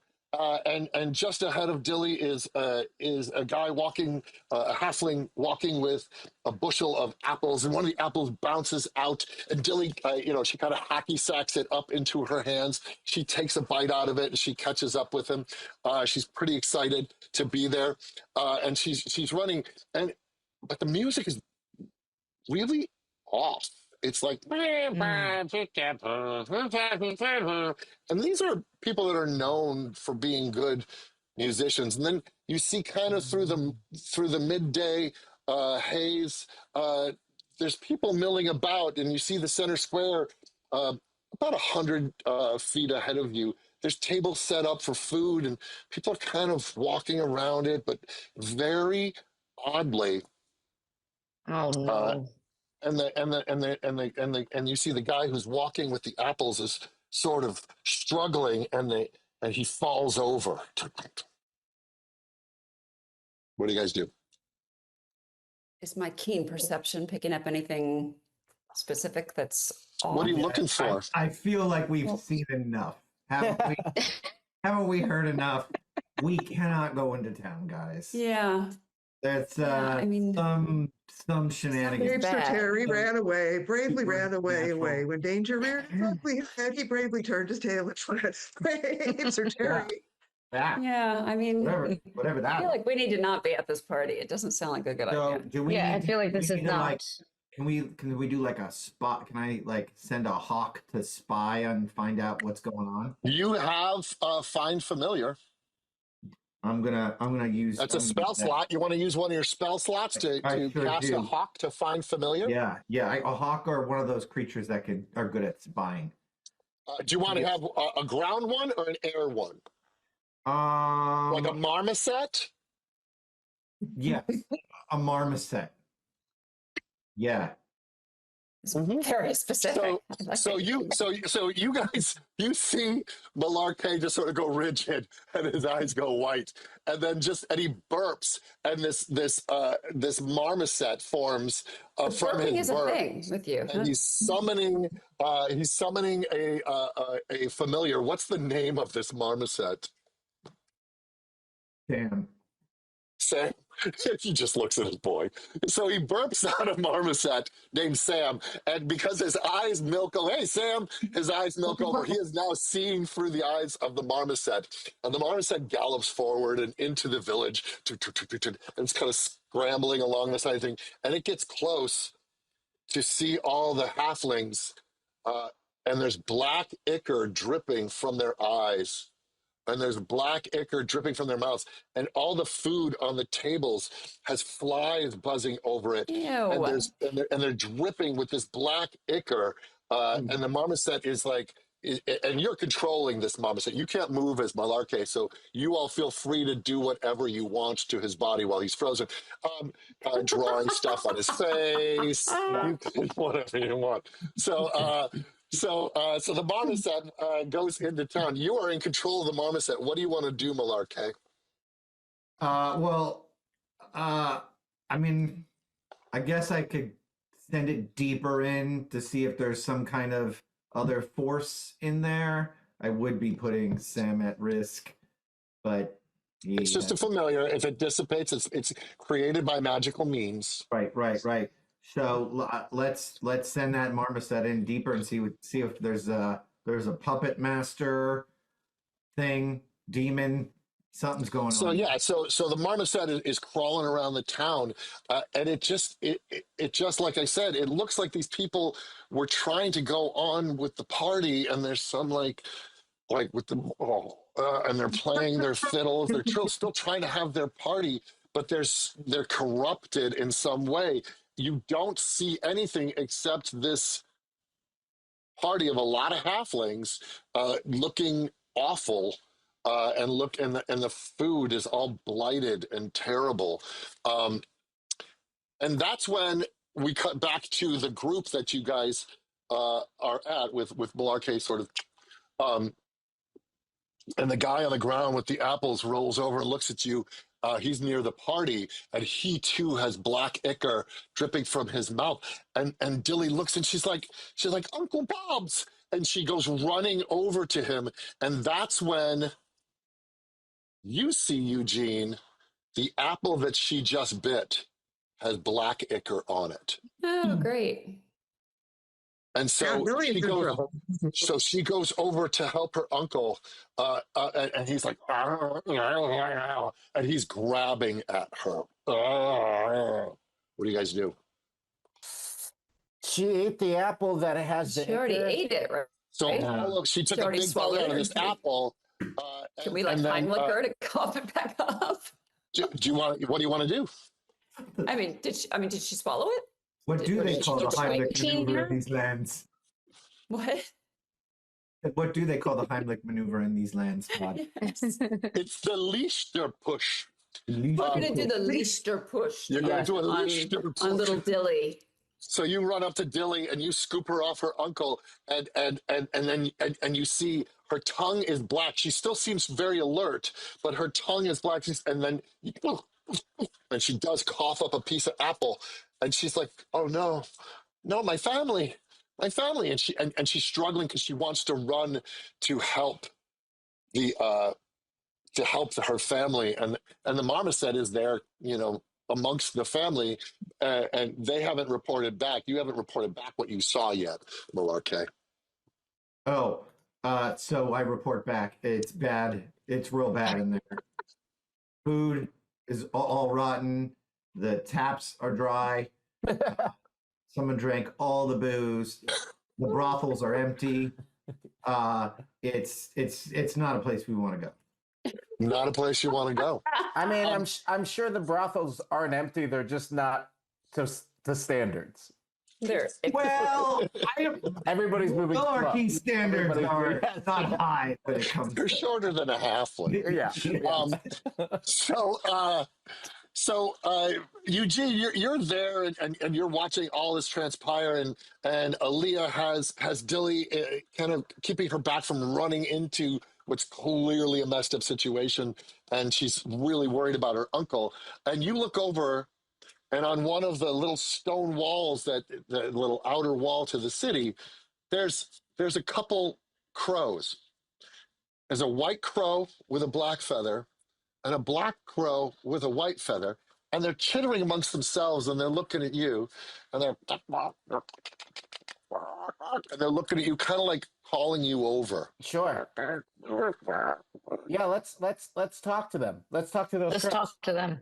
I'm ready to talk to those crows. I like ones that are kind of yin and yang of each other. That's the yin yang twins of the crows. They are the yin yang twins. And so you have speaks with animals. Yes. So you cast speak with animals, and they're like, oh, hey, oh, good, you can understand us. Yes, that's freaking great. That the black one says, and he's like, use your manners, speak well. And the white one with the black feather, he's like, he's just here to talk to us. He's like, well, tell him what happened. He's like, well, here's what happened. Their harvest looked awful, and it was all like gooey and then they started, without seeing how corrupt the food was, they were eating it, and somehow whatever it was kind of leaked into them and has corrupted them, and it looks like it's like spreading. It looked like it took a little time to take over, as we see, because Dilly has taken a bite of this food and it hasn't completely turned her yet. And so they sort of explain to you, and this is Rosencrantz and Christopher, and they're kind of mainstays of fear, these two crows. And they're like, oh, thank God there's someone here that can listen to us. And so they're sort of explaining what they saw happened. Okay. So let's, I mean, first and foremost, let's torch all of this food. Nobody else should have any of it, just in case they visit that village. And then so you want to go into the... Oh, let's just... I mean, I don't want to go in there to what? Because I mean, what happens if? Well, they're not going to bite us. They're just kind of like they've got they got that ick in their eyes. Do you know that? You don't know that. I don't know that. It might be marmoset at handling fire. Marmoset burns. Yeah. I don't know. I don't think we should go in, guys. I'm not gonna go in. I just don't think anybody should eat any of that food anymore. Or go into that town again. Struggling against Lee, going, we've got to do something, we've got to help them. Yeah, but at this point too, Dilly's family can't give us that money. Let's all get out of there. We don't have the dagger. Dilly doesn't have her family. We don't have anything to eat. There's no money to be had here. We should head the other way at this point, because I feel like those slow, icky-eyed people icky mouths are not going to catch up to us. So we should flee the other way. And maybe I should ask the crows if this has affected anybody else in this forest. Yeah, let's do that. Have food. So the crows look at you. They go, "Wow, where you can get your answers, is Mossy Jack. Mossy Jack would be able to help you." Okay, so I guess we should head to Mossy Jack and see. Whoa! Shouldn't we find out maybe who Mossy Jack? I mean, that's not a great name for somebody. I mean, can the bird tell us a little bit more about who Mossy Jack is? Well, and then the bird sort of looks over. When you said Mossy Jack, Teluriel, your ears perked up. Roll me a history check. All right. Which, remind me, Die, which one? D20 plus your history bonus. Yeah. 14, 15, 17. And as a keeper of tales and songs, you immediately go, sad Jack, clever Jack, tumbleweed in a mask. Mad Jack, clever Jack, beneath a feathered hat. And then the crows sort of look at her. She knows what she's talking about. And so there's this lore of this keeper of the forest. And they go, well, you should be heading off to the Kelly Brambles. That's where it lives. And then Christopher goes, well, I'm told if you steal his smile, he'll do your bidding and tell you what you want to know. And then they're like, and I know he's a sweet tooth. Yeah, he loves ginger snaps, if you can find them.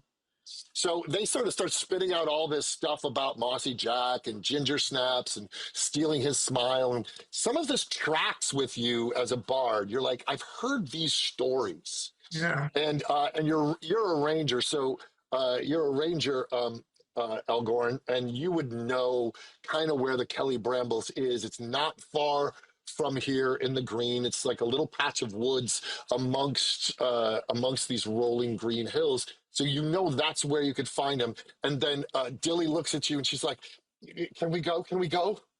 Can we go, please? I want to help my family." Well, yes, we should go. Let's What do we need? go. Let's go. Let's go. So you came out. So your marmoset, when you came out of your the marmoset still exists. You're just not looking through its eyes. Does it join you on your shoulder? Is Sam going with you on this journey? Are you sending him back to the ether? No, he's on my shoulder. He's okay. To point. Yeah, he's got to learn. These elves are crazy. Yeah. So the marmoset is there, and the panther is there, and the crows are like, looks like we're on an adventure. And the crows sort of take to the air a bit. And the ranger, you're the one who would be able to lead the way as far as where you're going. So you make your way across the green. You kind of cut a wide berth around the Madalena Hollow because you don't want to spook the locals in case they do become, 28 days later, rage zombies and go full bore after you. You're going to keep a safe distance, and you walk for the better part of the day, and now you've hit golden hour, and you hit this lovely patch of woods, and this is the Kelly Brambles, and in the Kelly Brambles there is a lot of deep thatch ground, but there's also tall trees with a thick canopy, and you're standing on the precipice of it. You guys go in. What do you want to do? Yeah. I say we take to the trees, get up there, see what's ahead of us first. You want to go high? Before we go through the thatch of whatever could be on the ground. I could just send my squirrel thing. Yeah, Sam? Yes. My squirrel thing. There he is. He is disposable. So you're gonna send. I had to explain to my 12-year-old marmoset what a brothel was about 5 minutes ago. That's what breaks are for. Yeah. So why don't can you send ahead your animal, and I will send ahead my panther as well, so we can cover more. Yeah. Let's leave it to the animals. Leave it to the beasts. Yeah, the beasts. So they can nimbly move. So your eyes go white again as you're standing there. And again, you've seen this before. He's completely immobile. Sometimes he's not seeing through an animal's eyes. He's just standing there, drunk. comatose in place, just out of mind. And so your marmoset ambles into the trees and makes his way through. And then Lilian, the panther, is stalking through the base. So the the marmoset goes high and the panther goes low, so you're covering the ground. It is thick in there, and the air changes a little bit. Just a second. We just sold, I'm doing a private Zoom game, and we just sold that, ladies and gentlemen. So that makes me very happy. Do we have a tally, by the way, where we're at? Anyone? Dwight, can we get a tally? So you're climbing through the trees, and the panther is making it low.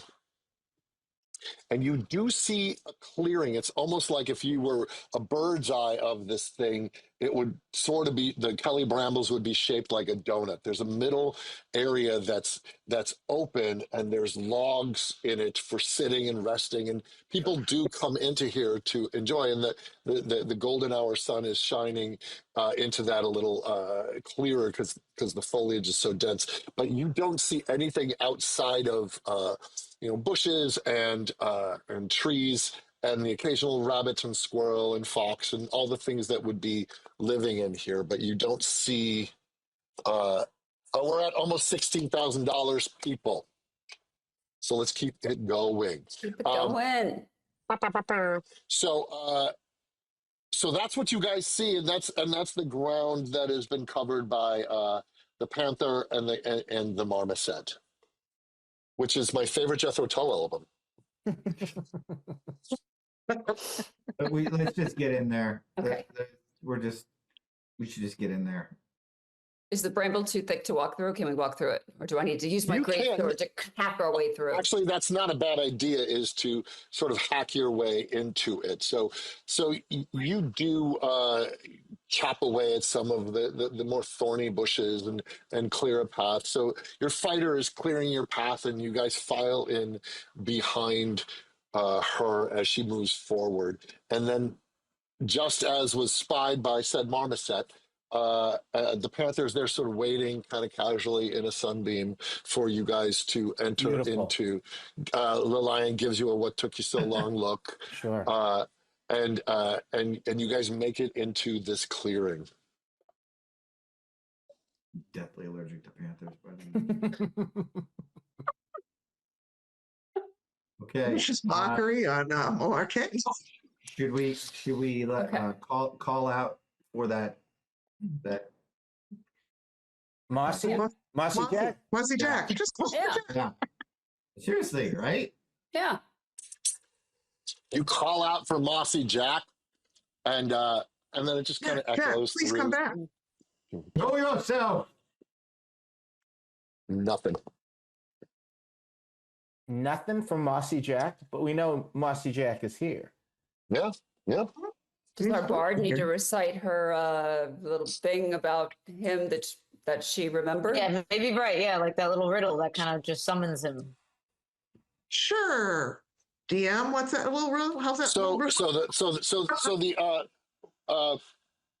So you call out and you sing out to the world, "Sad Jack, clever Jack, tumbleweed in a mask, mad Jack, clever Jack, beneath a feathered hat." And you call out to him, and you do hear a rustling.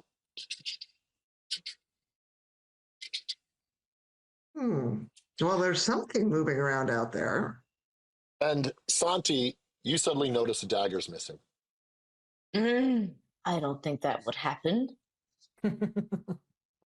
But do you know, this whole time since we left the village with all the ick, Santi has been drinking rum from a little flask, and so she is a little. She's not, yeah. She's not quite as with it as she usually is.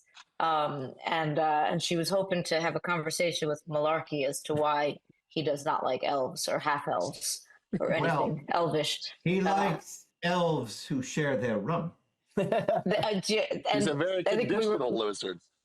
We were about to get there, and then suddenly the dagger is missing. It's very frustrating because now this is the second dagger they have lost today. That is very true. Dagger thief. And One of the so fellows looked at you and go, "Oh, go ahead." Go ahead. So Santi? No, Santi is just like this will not stand. You know, we can't lose 2 daggers and call ourselves, you know, any sort of we can't call ourselves competent. So what does she do? She turns to, are they crows? She turns to the crows. Mm-hmm. Did you see anything? She wants to know if they saw anything. And they just sort of click and squawk at you, and then your ranger She does still have her translate. right. So Ranger, translate. What do the crows say to me? And they're like, we got, you know, hang on just a second. So we have we didn't see nothing.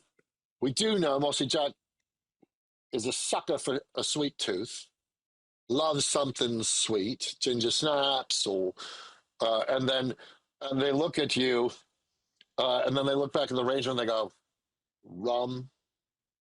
Oh. So I don't know if you guys got that, but the crows told me that they would like some of the rum. I'm sure you just heard some clickety clacking. I heard rum because it's sweet, like the sweet tooth that this Mossy Jack character needs. So if you can share some of that rum, I believe, just open up your flask. How much does he really need though? Because we don't. Sure, we don't want to share have a too lot. much, but we need to bring Mossy Jack out. I have my entertainer's pack, which happens to have, 5 rounds of rations, and I've got quite the sweet tooth myself. I actually do have ginger snaps, so. Oh, Give him that. Give him the ginger snap. Yeah, give him the ginger snaps. Give him the ginger snap. Enough of malarkey. Hang on a second. You have something called an entertainer's pack? I do. I'm a bard. Wow, I want an entertainer's You have a pack. panther. You have a panther. You're fine. Okay, you're right. I got a pack with ginger snaps and a disguise kit. Don't complain. Got it. Okay. And I have a panther that kisses me on the mouth. I get it. We're even. So maybe ginger snaps and a little bit of rum. See, I don't have to make Mossy jackets. My impression is So you have ginger snaps. You said, yeah. I have ginger snaps. Yeah. What are you going to do with them? Well, does anyone have like a little container we could put some rum? There's this nice rock, isn't there? Right, It's like right for here in the drunk middle. Santa. Just like for drunk Santa, just like for Santa, we're gonna put the ginger snaps and a little glass of rum. Maybe one of those mystic glasses that you've got for sale right there in the kit. Got one of those right there, of course, So we'll just put the rum in the glass and the cookies on the rock, and I can sing that little Clever Jack song again and say, "Clever Jack, would you like a snack?" So you put the ginger snaps out, and you have a little. You manage to get a little dram of rum into a little cup, and you put it there, and you guys wait. We're gonna catch us a Mossy Jack. That's what we're gonna do. And you see that the brambles shuffle a little bit, and then you see what looks like a bush roll forward, and it looks like sticks growing. A hand comes out, and like E.T., grabs one of the ginger snaps, and it goes into the bush, and you hear. And then again, another hand grabs another ginger snap and pulls it in. And you see crumbs flying out of the bush. It's like the Cookie Monster. And are the crows going after the crows? The crows going after the what? The crows.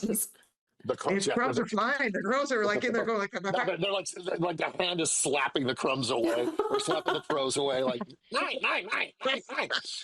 And then you see this blue hat unfurl from the bush, and you see these big black insect eyes, and underneath the eyes is a wooden mask with a very large smile open in it.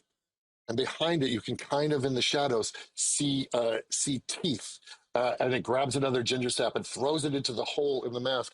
The mask kind of looks like this. And it throws the hole into the mask and it's looking at you and it's blinking its eyes at you. Okay. Santi says, how did this day go so wrong? Not that it started right, but how did it come to this? Well, I think Banner, being from a northern forest, will hand out some maple syrup treats to him and sort of put it out kind of like this. Like, hey, buddy, want some maple syrup treats? I love that we all had so much food and drink. That we're all discovering that.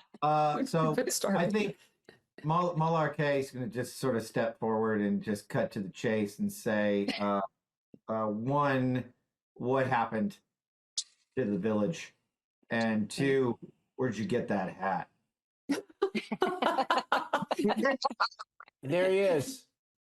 Oh, isn't he cute? So there's Mossy Jack, and then he looks at you, and he's got a cane, and you see there's a little very sassy hat that he has. There's a little snail. He's got a big blue hat with a swan feather, and he's got a little snail on his arm.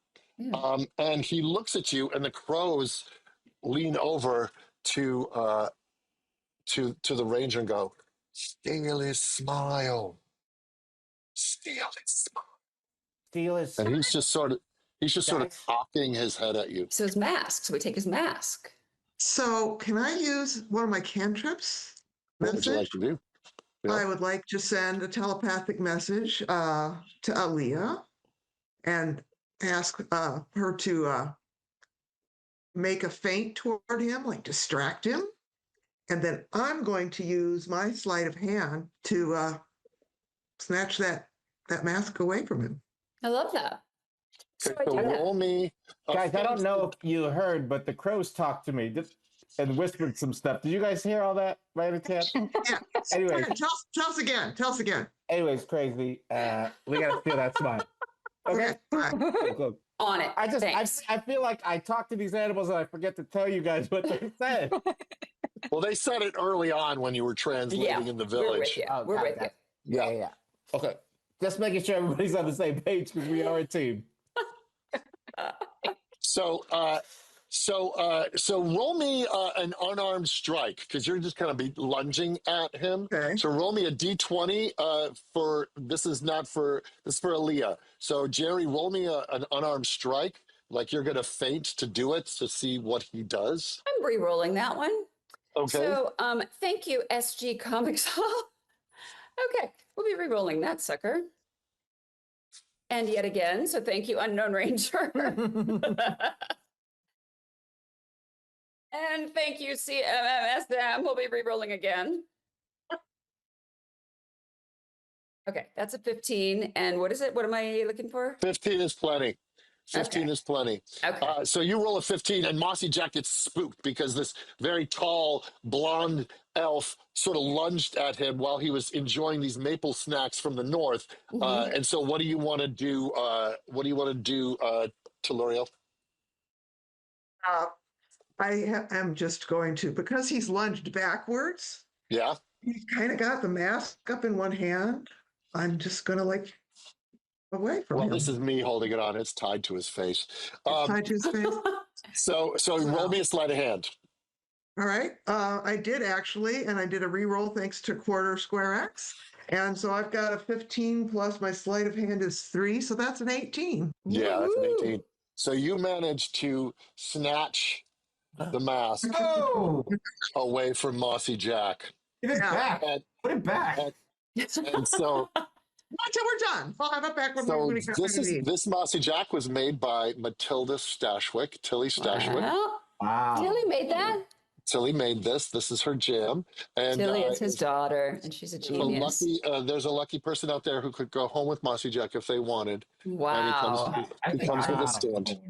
Yeah, he's available in the premiums list. He's adorable, and Tilly and I signed the bottom. Bravo, so he Tilly. immediately covers his face in shame. Give it back, and like a voice of dry leaves. It's like, give it back, please give it back. Is it the teeth? It's the teeth. You stole that. No, I He's know. covering his Why is he face. so humiliated? It's the bad dental care of the Dental care, You know what? yeah. Dealer's choice. Oh, it also comes with ginger snaps. Oh, that's cute. So he wants the mask. What do you want? What are you guys doing? We're going to ask him questions. You want me to start? I mean, we are looking. First, we need to know what's going on in the village because there's ichor everywhere and everybody seems like they're really sick. Can you explain what's going on with them? And then he looks at where you. is my dagger? And also, yes, Santi wants her dagger back. Thank you very much. And also, we need to know where the Terran dagger is at. And Jack, clever Jack. Jack, we know you know because you're so clever. So tell us and I'll give your mask back. And some more ginger snaps. His big insect eyes dart from person to person. He's taking you all in. And then he looks at you and he says, I'll give you all you want. Answer me this. Watching on high in the night skies, 3 large, pale, and unblinking eyes. But on this night, with the shade not cowered, one eye stays open, one near closed, but the last, the shade, devoured. What am I? He's the moons. Yeah. He's the 3 moons. The dragon moon, the dragon moon. The eclipse. He's the full moon, the crescent moon, and the dragon moon. That was an eclipse. Holy shit. He's deeply impressed with you all. He's deeply impressed with you all. And he looks at you, and then he's like, he holds his hand out. Can he have his mask back? You haven't answered our questions yet. I thought I was going to get away with it. Yeah. So he says, look, the dragon moon has returned.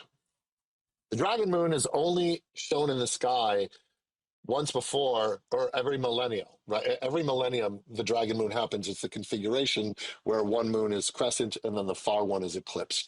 Now, the first time that happened was at the end of the Dragon Wrath War when Eleanora sang the song, but it also meant the day the dragons stopped protecting the people of Fear from the shade. And the shade is like the upside down and the creatures that come from it in Stranger Things terms, right?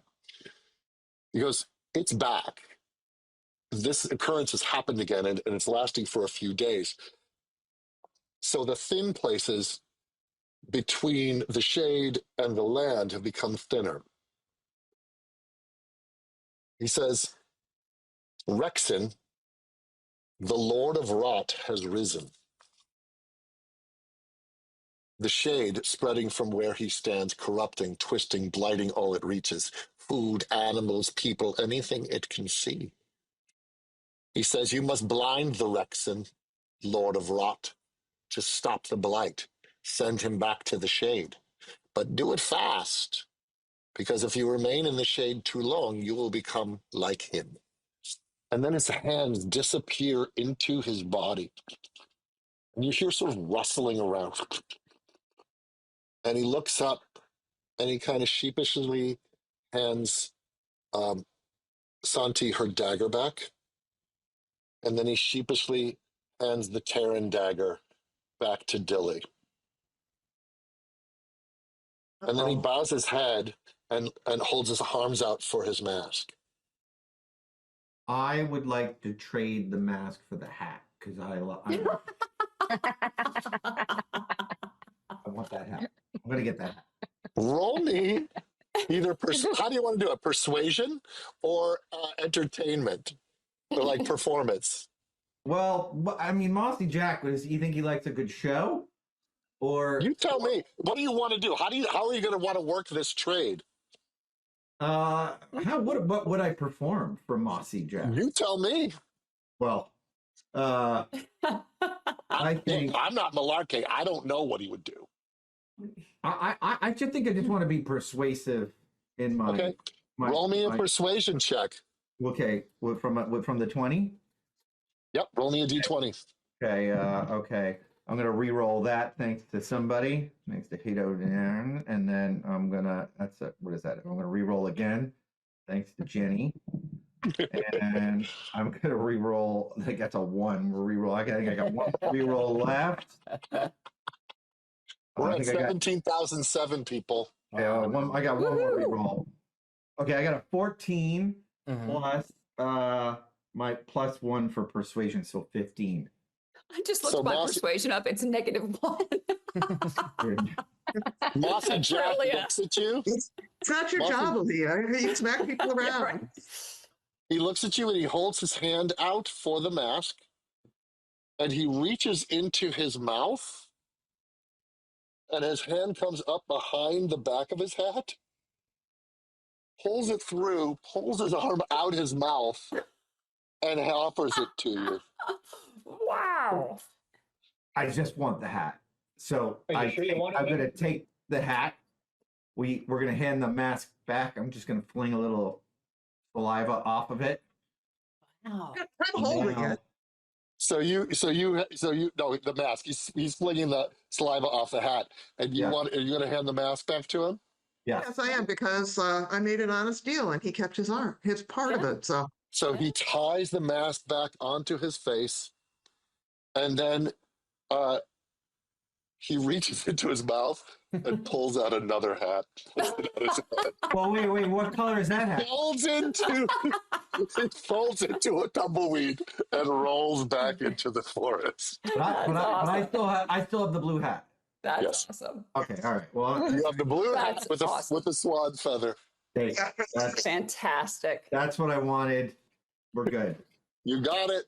So now you know. Sorry, guys. You guys all. You all understood Mossy Jack when he was talking, right? Even though it was a creature. I didn't need to. Okay. He spoke English. We got it. All I heard was. Or Elvish or whatever this is. Yeah. But thank you. Wait, yeah, you got it.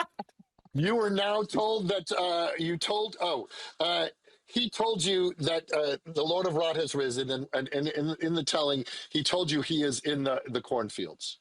So that is where... He's in the cornfields. Okay. Yeah, he's in the cornfields, which is on the other side of the village, sort of part of the harvest. So you guys are going to have to make it to the cornfields and do it.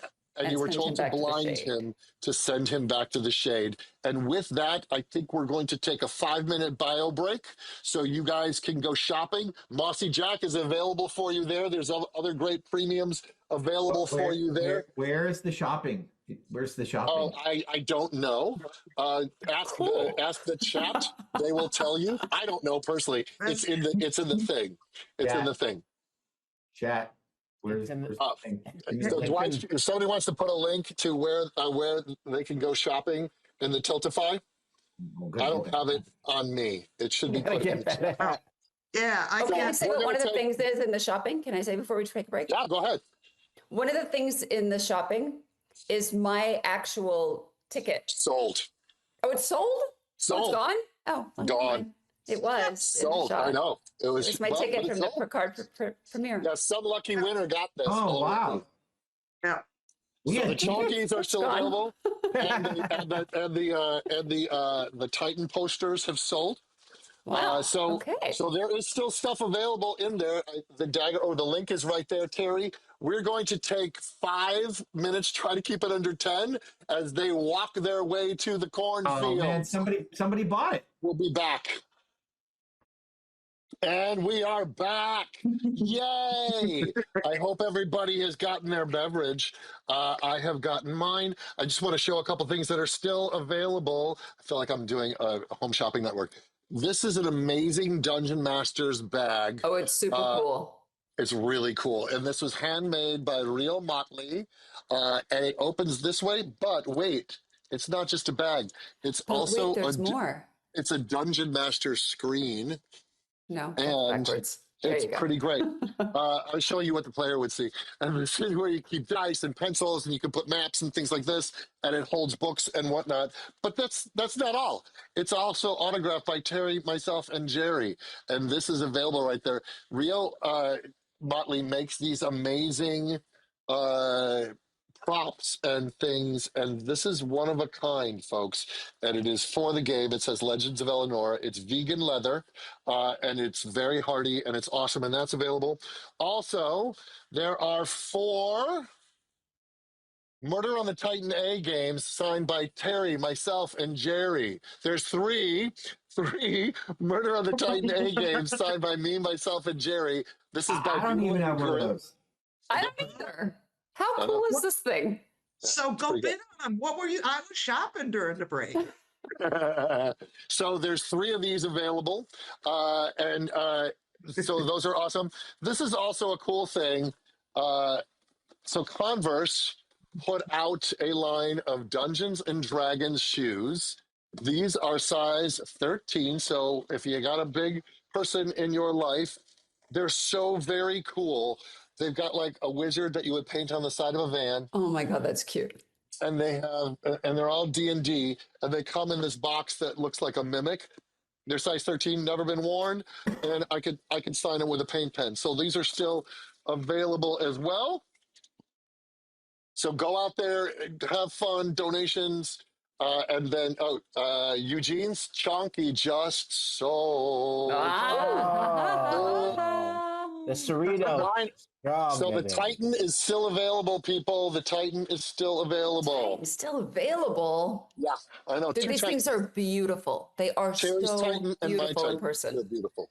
And They the really box itself will be signed. So it comes in a beautiful box, and Terry and myself signed them. So those are out there. But meanwhile, in Fear, okay, we're back. Good transition, right? So the party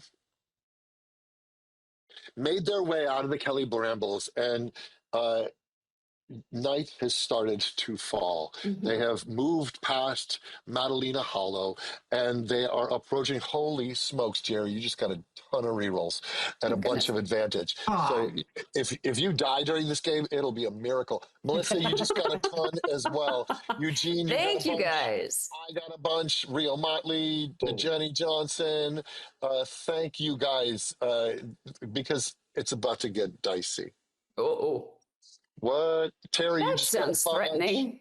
Taloria, you just got a few. So, yeah. So, you've made your way across, and Dave, you just got some as well. So, you made your way across the green and past a clearing of trees, and you see in the distance is the cornfield. High in the sky, a full moon, a crescent moon, and an eclipse. Casting an eerie light over everything, but the cornfield, there's something odd about it. There's like a low-hanging dark fog amongst everything, and all of the corn stalks are kind of Tim Burtoned in very weird, corrupted ways. You see that the fog is reaching forward, not quite to where you guys are standing. You haven't entered into it, but you do see a parting that would create a path into it. Underneath the triple moonlight, the Sirius moonlight, you see what looks like a cyclone, which would be towards the center of this cornfield. It just looks like a cyclone in the moonlight, and it's pointing down towards the bottom. And that's where you guys are standing in the front of this cornfield. How far away from it are we, roughly? From entering the cornfield? From that cyclone situation. Oh, that would be about 100 feet into the cornfield, yeah. Okay. So how does Sam the marmoset feel about plunging around into cornfields. He loves to take a ride on a cyclone. So we're gonna send Sam in right now. Yeah. Let's send in the beasts. Yeah. Oh, you want to send the Panther in too? Yeah. Hey, we're a team. Let's send in both. So the marmoset gets astride the panther like a horse, and the panther lays low and begins to creep forward, dipping its toe into the fog. The fog curls around its feet. It's this odd black fog that almost looks like it's reaching for it. The marmoset. Are you going into watch mode again? Gosh. So, at this point, Well done, Sarah. Well done. You would have to have used up more spell slots to get to keep up the familiar. It's a concentration spell, so make sure you're marking that down. So you go into marmoset mode, marmoset view, and the lion is climbing his way through. And it gets dark in the eyes of the marmoset. The marmoset is now seeing how thick the panther is low to the ground, and the fog is almost covering the panther. But what you do see is the corn is corrupted and black ichors dripping from it, and it turns a corner, and now you realize that it's a maze. And you see a rotted pumpkin in the corner of that corner, and you turn another, and now it's twisting, and it's kind of getting lost. Now, as a ranger, you can't get lost, but you cannot necessarily extend that skill to your animal companion. But it's sort of getting lost in the maze. It passes by a scarecrow. It passes by another rotted pumpkin. They're climbing low, but it's very hard to see forward in this maze of corn, and with the thickness of the black fog. Okay, well, starting to see some familiar things, aren't we? Huh? Right? Rotting pumpkins, rotting food, black, inky stuff. Yep. I don't know, guys. Do you want to keep going? Is there a reason to keep going? Why do we want to keep we got to find the Lord of Rock, the bad guy, and blind him. Rex. Yeah. Isn't I mean, this is send him back to the shade. This is probably him, right? I'm guessing. You also look, and you see a little ichor is now dripping out of Dilly's mouth. Oh, Dilly. Great. From eating the apple. For God's sake, Dilly. Hard to stop a halfling from eating. Man, I wish we could have used. I even Heimlinked her. Now. Yeah. Anyone have any Epicac? Well, we did perform the Leicester pump. Yeah, man, come on. And maybe we just need to tie her up until we get this solved, just so she doesn't cause any trouble. She's a pain in the butt. She's a pain in the butt. Okay. So there's a maze, right? And we can go in the maze. Can we talk to the cyclone?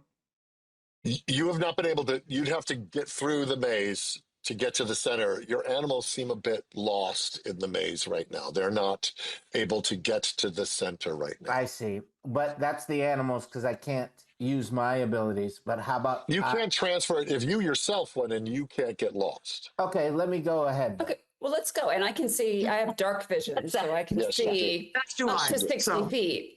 So why don't we just go in? Malarkey. Oh, do we all? Is that an elf thing? That's all of us? Okay. I mean, it's a high elf racial trait, so I don't know if that's all of our elves, but yeah. Oh, but that's so high elf of you to say. Well, I mean, my night vision is better than your night vision. Okay, anyway, I'm just reading the thing. Okay, well, we got good night vision, so we should just go in and start checking things out, right? All of you except the human can see in the dark. The drunk guy? That one? So he's going to have to trust you. You can't see in the He's light. just going to sit back and eat his sushi. Yeah. At the front of the maze. And then he'll Let you belch at some report point back. because that seems to be what he does. Looking Could be a fish dapper in his belch. hat, by the way. He's got his nice blue Yeah. hat with the swan Wait, is he feather. still in a trance?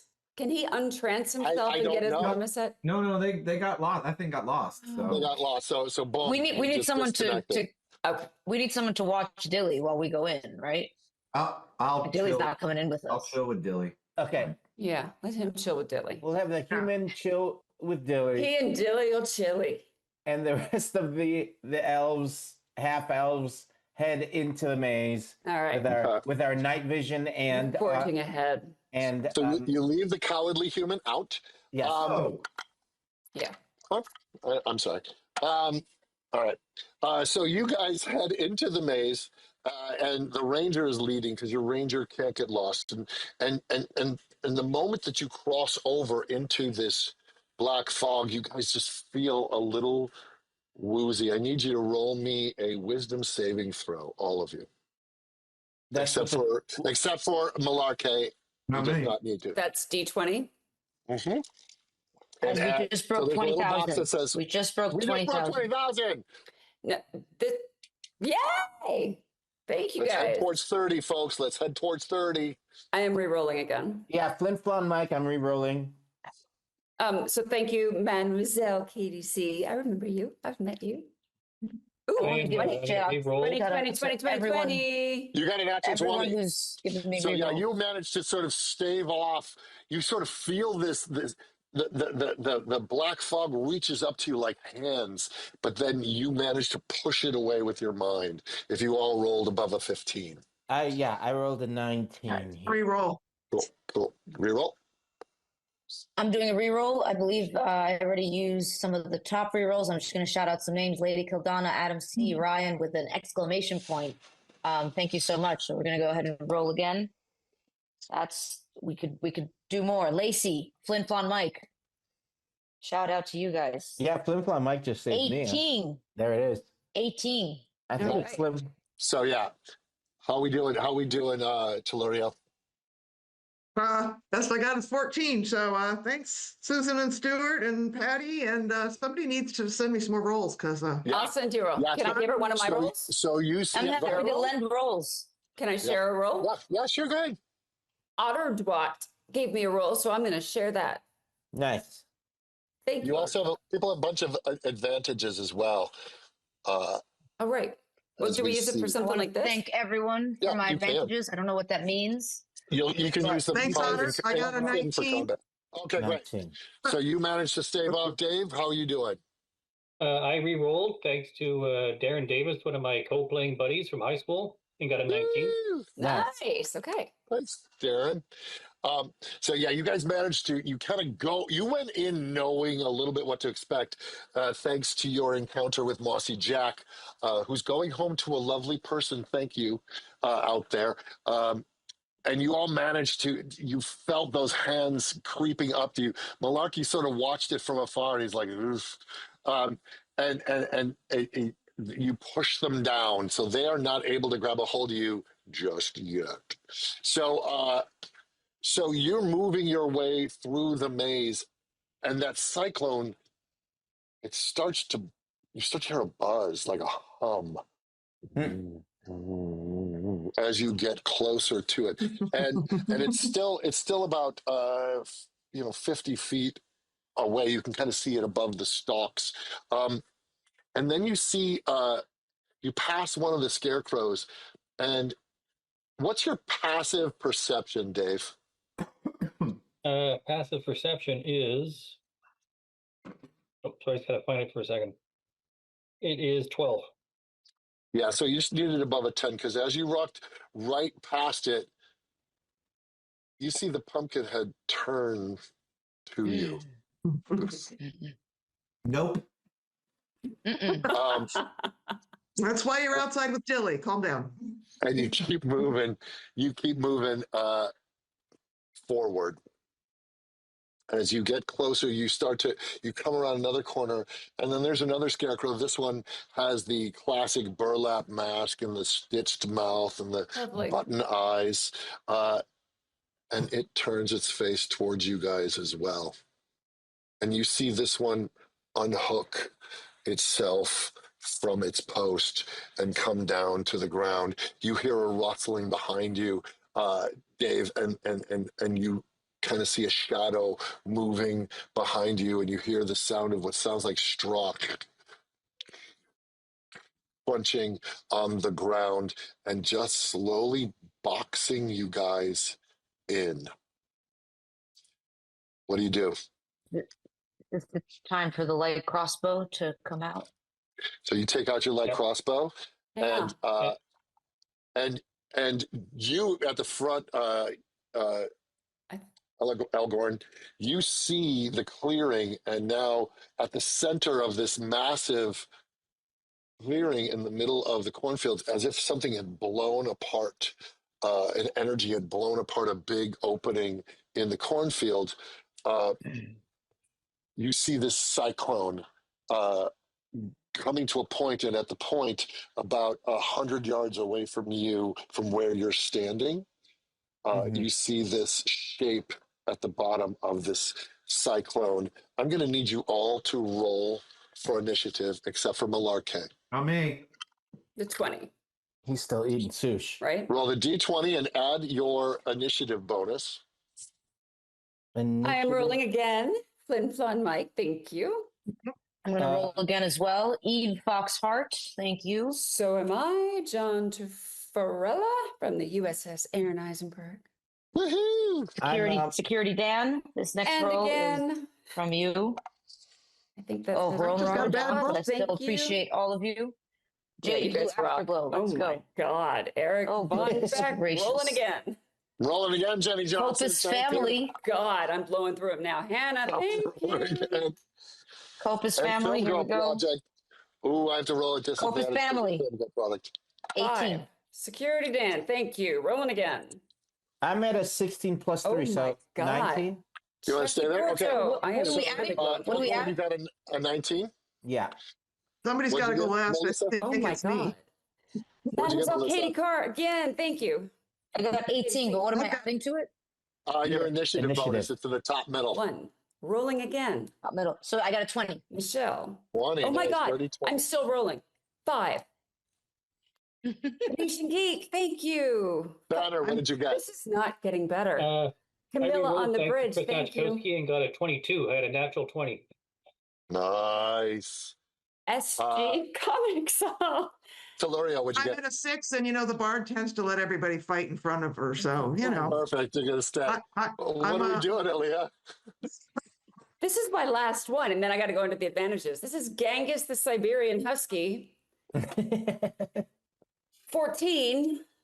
Plus your initiative bonus. Oh, initiative? What is initiative? Where's initiative? I think it's probably a plus 2 or 3. Where do I see Should be this? top middle of the page. The top middle top of the page. next to armor class. Yeah. It's a little square. Oh, right. Plus 2. So what did you get? I don't remember. What did I say? Yeah. 16, 14 plus 2. Okay, 16. Should I stay with that? That's fine. This is just for order of fighting here. Thank all you guys. Thank you. Yeah. I blew through all those rerolls. That's why they're there. Oh my God. They are you guys are rock stars. Thank you. Okay. Ooh. Just a second. I like our last highest is 16, and then it just goes 6. It's funny to me. I'm a lover, not a fighter. Yeah. And then Telluriel, and then Malarkey and Dilly are outside of the blah, blah, blah, blah. Well, for now, I'm probably going to have to run in and rescue in So, Banner, you are the one who spotted the first scarecrow, the pumpkin-headed guy. He came around the corner, and he's coming up right behind you. And but because you kind of clocked him, you get to go first. What do you want to do? I will whirl around somewhat majestically and potentially even in slow motion if it was being filmed, and draw my long sword and swing at his neck. So you're gonna go to swing. Roll to hit. I missed terribly with a. With 6. what? With a 6, unless somebody wants to.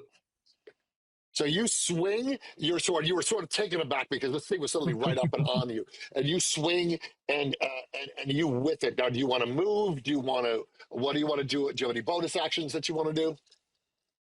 I don't have any bonus actions, so I will disengage and Okay, step so back. you're going to disengage and you're going to step back because he has not officially attacked you yet. So, so you step back. Santi, you are up. You see the scarecrow. You were towards the front. You were by Elgorn, and you see the one with the bag head coming towards you. You also start hearing rustling from around the corner that you don't see yet. The bag head spotted. The one with the burlap sack spotted Elgorn first, so you could use sneak attack if you wanted to try and get this thing and get all those extra bonus yummies. I could do sneak attack, but I still have my light crossbow out, and Oh, yeah, you're like, but that can also qualifies as a sneak attack because okay, it's let's rock engaged. and roll. Yeah, so you want to shoot? Roll to hit. Absolutely at the bag head because I'm annoyed at how predictably terrifying it is, and I just want to get it out of the way. So I'm going to roll to hit. Yep. Well, and can I use one of my advantages? You sure can. So roll 2d20 and take the higher of the two. All right, cool. So I rolled my first one. My advantage, I'm gonna thank. There's a bunch of them. Love you all. I'm gonna thank Soraya, who loves crossbows and is my sister. Here we go. Woohoo! We're gonna go with the 8. You rolled 8. Out of 2, the 8 was the highest. So these things sort of took you by surprise, and you draw your crossbow, and it wings past the scarecrow, and it does not hit it. So now you have a bonus move. You could either hide again and duck back behind, so that you're on your next move. You can get another sneak attack. You could dash to another part of the maze, or you could do nothing if you'd like. I'm going to duck back because I want to see where exactly it landed. Okay, so you kind of just conceal yourself again behind Elgorn, and you're not hit. It is the scarecrow's turn. This scarecrow is barreling towards Elgorn, and I am going to roll with advantage. Thank you, Jenny Johnson, and that hits, and it strikes you, and you take 6 points of slashing damage, Elgorn, as this claw hits you. And then it's also going to, and as it claws you, its eyes open wide, and you just see the fires of the shade burning deep in the darkness. I need you to roll me a wisdom saving throw and beat an 11. Wisdom saving throw. So then I would do roll a d20 and add your saving throw, wisdom saving throw bonus. Wisdom. Okay. 12 plus 2, so 14. Yeah. So you're like, you don't scare me. He tried to frighten you into being paralyzed. It did not work. And you're like, yeah, I don't need that. Screw you. So he does not. The one that was coming up on Banner, he's going to open the pumpkin mouth opens, and you just hear the screams of 1,000 souls. I need you to roll me a wisdom saving throw. 14 plus nothing. 14. 14 beats it. Yeah, you sort of saw what happened over here, and it was unable to frighten you, but it is going to try and claw you, and it 14 banner. Oh no! So its claws bounce off your armor and is unable to claw you. There's one that comes around the corner and it beelines right for Aaliyah, and it is going to. Ooh, yes, that hits Aaliyah. So that's a 16 plus 3, so 19. It does 6 slashing damage onto you, Aaliyah. And I also need you to roll me a wisdom saving throw, as this baghead has one eye stitched shut, and it looks like there's a human eye shoved in the hole of the other one as black ichor is coming out of the mouth of that scarecrow. I need you to roll me a wisdom saving throw. This is the 20 again, right? Yep, D20 plus your wisdom saving throw bonus. That ichor is everywhere, man.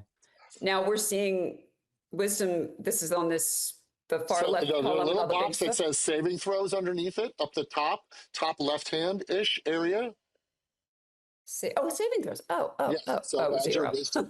So Okay. it's bad. Yeah. It's what'd you real roll? bad. I don't know if it's a 6 or a 9. Either way, it's bad. So Either way, it's bad. you this thing, and you see this as it screams at you, and you are frozen in place. You cannot move or take an action till its next round. So it terrifies you after it clawed you. So that's 1, 2, 3. And then another one comes springing over the stalks, landing right in the middle of you, and it looks right at Santi. Santi, I need you to roll me a wisdom saving throw and add your wisdom saving throw bonus. And I know you just explained where it was, but I couldn't find it. Where is wisdom It's saving throw bonus? top left-hand corner, right across from the top of your stats, right above your skills. Above my skill. Why don't I see that at all? Well, it's not hand, all the way up there's a in the row. left. It's the second column. Top left. It's like the second down from your name and everything. There's little Oh, the boxes. saving throws. Yes. Wisdom +1. So I just rolled a 15, and I'm adding a 1, and You're it's like, 16. I'm not frightened. And it's going to swing at you to hit. It does hit, and it does 6 slashing damage. And as it slashes into you, you hear this roar from the center of the maze. It now knows, because all of these things are discovered. I have to roll on chaos because somebody just summoned chaos. Oh, so dear give me just a God. second, and let's roll on some chaos. So I will roll on the Wild Magic Surge table and see what we can see. Thank you, Tamiko Ahoy, for causing a little chaos. And that is, just a second. Oh no, I don't like that at all. Right? Not a good sound. So all these guys just regained 2d10 hit points. Oh, who guys? Us guys? All my guys? my Which bad guys? Oh, you're guys? The bad guys. The bad guys. They just got stronger. They just got strong. They all got an additional 10 hit points. So this chaos that was summoned by the center cyclone, and you just watch them you just see the black smoke get sucked into them, and they just got a little hulked out, a little beefier. Guys, I need some more rerolls. 22,000 Thank you, people. We need a Steve. strategy. We need a, yeah. So that is the scarecrows. Elgor, you are up. Okay. And I need some help. You're on deck, but you can't do anything because you're frozen. Wait, I can't. Who's You frozen? can. Aaliyah's on deck. You're frozen in fear. How is the soldier frozen in fear? That's so Because they pathetic. rolled crappy and they ran out of rerolls. So, what do you want to do? What do I want to do? I mean, we got to get rid of these scarecrows here. How do you want to do it? I want to. I want to use my my hail of thorns. Can I do that? Ooh, yeah. So that means describe how it means. Describe what it does. So you're going to use a spell slot. So I'm going to use a spell slot, and it basically there's a cyclone in the sky. Might as well make some more, weather patterns happen. And this is just a hail of a bunch of thorns. Coming down on the scarecrow that's coming down you. on the scarecrow that's attacking me. Yes. So you have to. It happens when you shoot an arrow at it. Yes. So I have to shoot. So is that for? Do I use my longbow first? Your longbow rolled a hit, and then your bonus action is to cast Hail of Thorns. Got it. Okay. So that spends a spell slot, folks. Refill his spell slots. It's going to get even spicier. Okay. So that's a 14 plus 5. So 14 plus 5, that hits. 19. Roll me the damage. Okay, and that is my my 8 die plus 3, 6 plus 3, so that's a 9. 9 plus your Hail of Thorns damage. What does it say I have to do? Describe the spell for me. Wait, where is that? It's on your sheet of paper with all your spells. It says. Wait, where is my sheet of paper with my spells? Unless you didn't type them up. That's all. No, I had that one. Okay. As you hit the creature, this spell creates a rain of thorns that sprouts from your ranged weapon as ammunition. Each creature within 5 feet of it makes a dexterity saving throw. Take a D10. Piercing damage. So they have to jump out of the way and roll higher than a 12, or they take a D10 damage. Now, the people that are near you are Santi and Aaliyah. Right. Aaliyah, who is frozen in fear. Frozen in fear. So Santi, you have to roll a dexterity saving throw. Sorry about that. Sorry about that. And you have to roll with disadvantage, Aaliyah. We should have taken Dilly instead. Okay. So wait, what am I? So I have to roll the 20. Two. I want to re-roll those. So I'm going to use can I use one of my advantages so I don't have to roll with disadvantage? Then you're just rolling clean. Yes. Okay. And then can I use another advantage that I'm rolling with advantage? If you would like. Okay. I love it. So add them up. Add them up. Okay. So Tina Schwartz, thank you. I'm using your advantage. So now I roll this one just clean, right? Which is a 3. So I'm going to use another advantage and roll it twice, right? Yeah, I love it.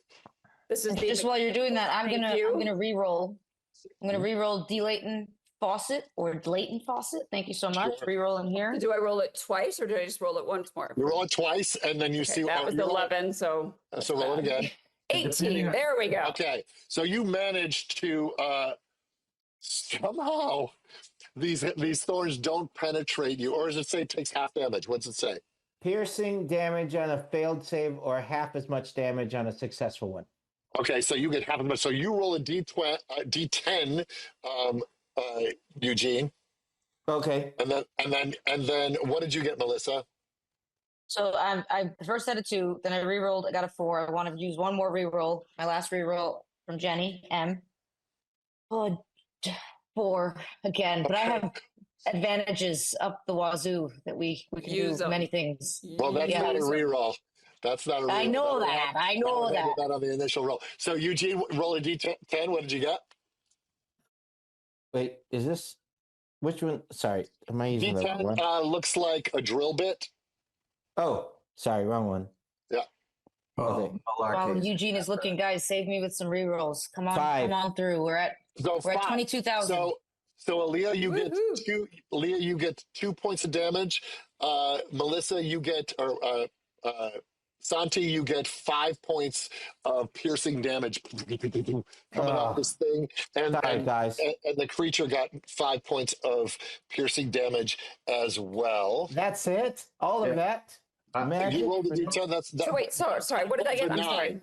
So it was 14. I'm talking to Eugene. It was 14 all day. Okay, great.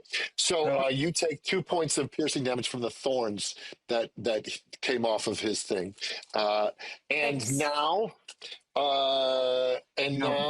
Malarkey is getting real kind of bored talking to Dilly. Well, you should have come with us. But did Malarkey finish eating? He's ready to. He's finished his sushi. Okay, good. And he wants to. He knows he's got to come save the day and save some elven ass. So he knows this is not going well. Roll me some initiatives so we can see where you're at in the mix. And Elgor, Aaliyah, you cannot do anything until the Scarecrow's next turn because you are frozen. That leaves us with Telluriel. Banner, you are on deck. I'm frozen too. No. Oh. That was your move. Your move was shooting that arrow. Yeah. Aaliyah was after you. Aaliyah's frozen in fear because she's scared. She's a big old scaredy cat. Taryn, you just got a crap ton of rerolls and stuff. I got a 14 for initiative. Okay, great. Then that will put you right there. You would be just a second. Okay. Um, so so great. So actually that would put Malarkey. I'll let you go after Telluriel. Telluriel, you are up. All right. I need to better understand the lay of where everyone's at. I say, so you guys were sort of in this kind of corridor that elled around. Uh, uh, our man Elgorn was at the front, getting attacked by a meow meow.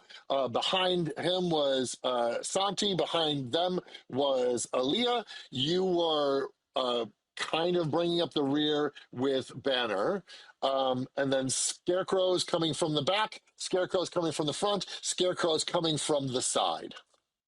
All right. Are two. I'm interested in using Shatter. Love it. How close is everybody? Well, that's my question, right? So, so at least the one behind me should be in that. But if I can hit Banner's right there too. So we'll hit him as well. Yes. Well, that kind of sucks. Because everything's happening in close quarters. It's like that fight in Old Boy and/or Daredevil. Yeah. I think that maybe that's not my best plan. I could have.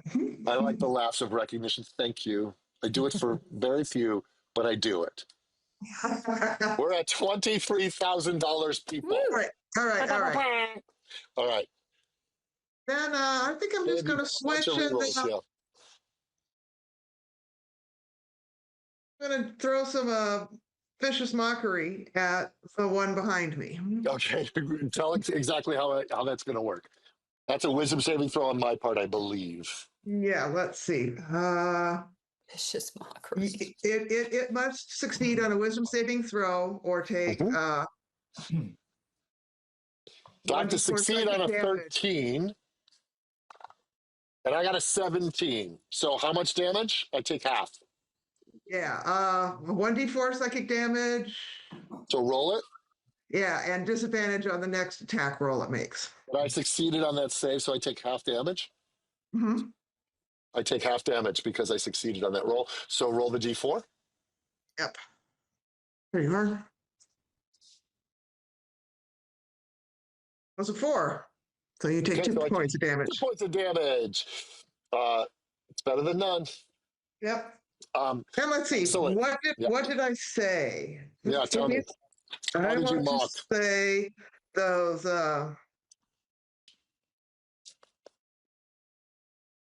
You're one of the most boring, tedious, monotonous, cloth-eared, flatulent, swivel-eyed, disgusting little gits I've ever laid my eyes on. I bet you say that to all the boys. So you see, I had to clean it up.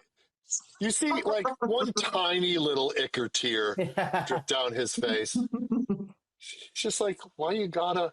And then, but he sucks it up, and he fortifies himself and continues on. Meanwhile, around the corner, from behind, Malarkey shows up.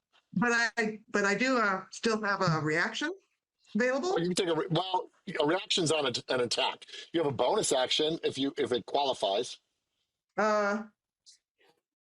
I wanted to do Bardic Inspiration. Is that a bonus or reaction? That's a bonus action. You can do that as a bonus action. I would like to throw Bardic Inspiration at Santi. So Santi, you get an additional D4 onto a roll with you can add it to not damage, but you can add it onto an attack roll. This is like a foreign language being spoken. I have no idea what is going on now. So the game, me, Jeri, and Eugene, and we're the three.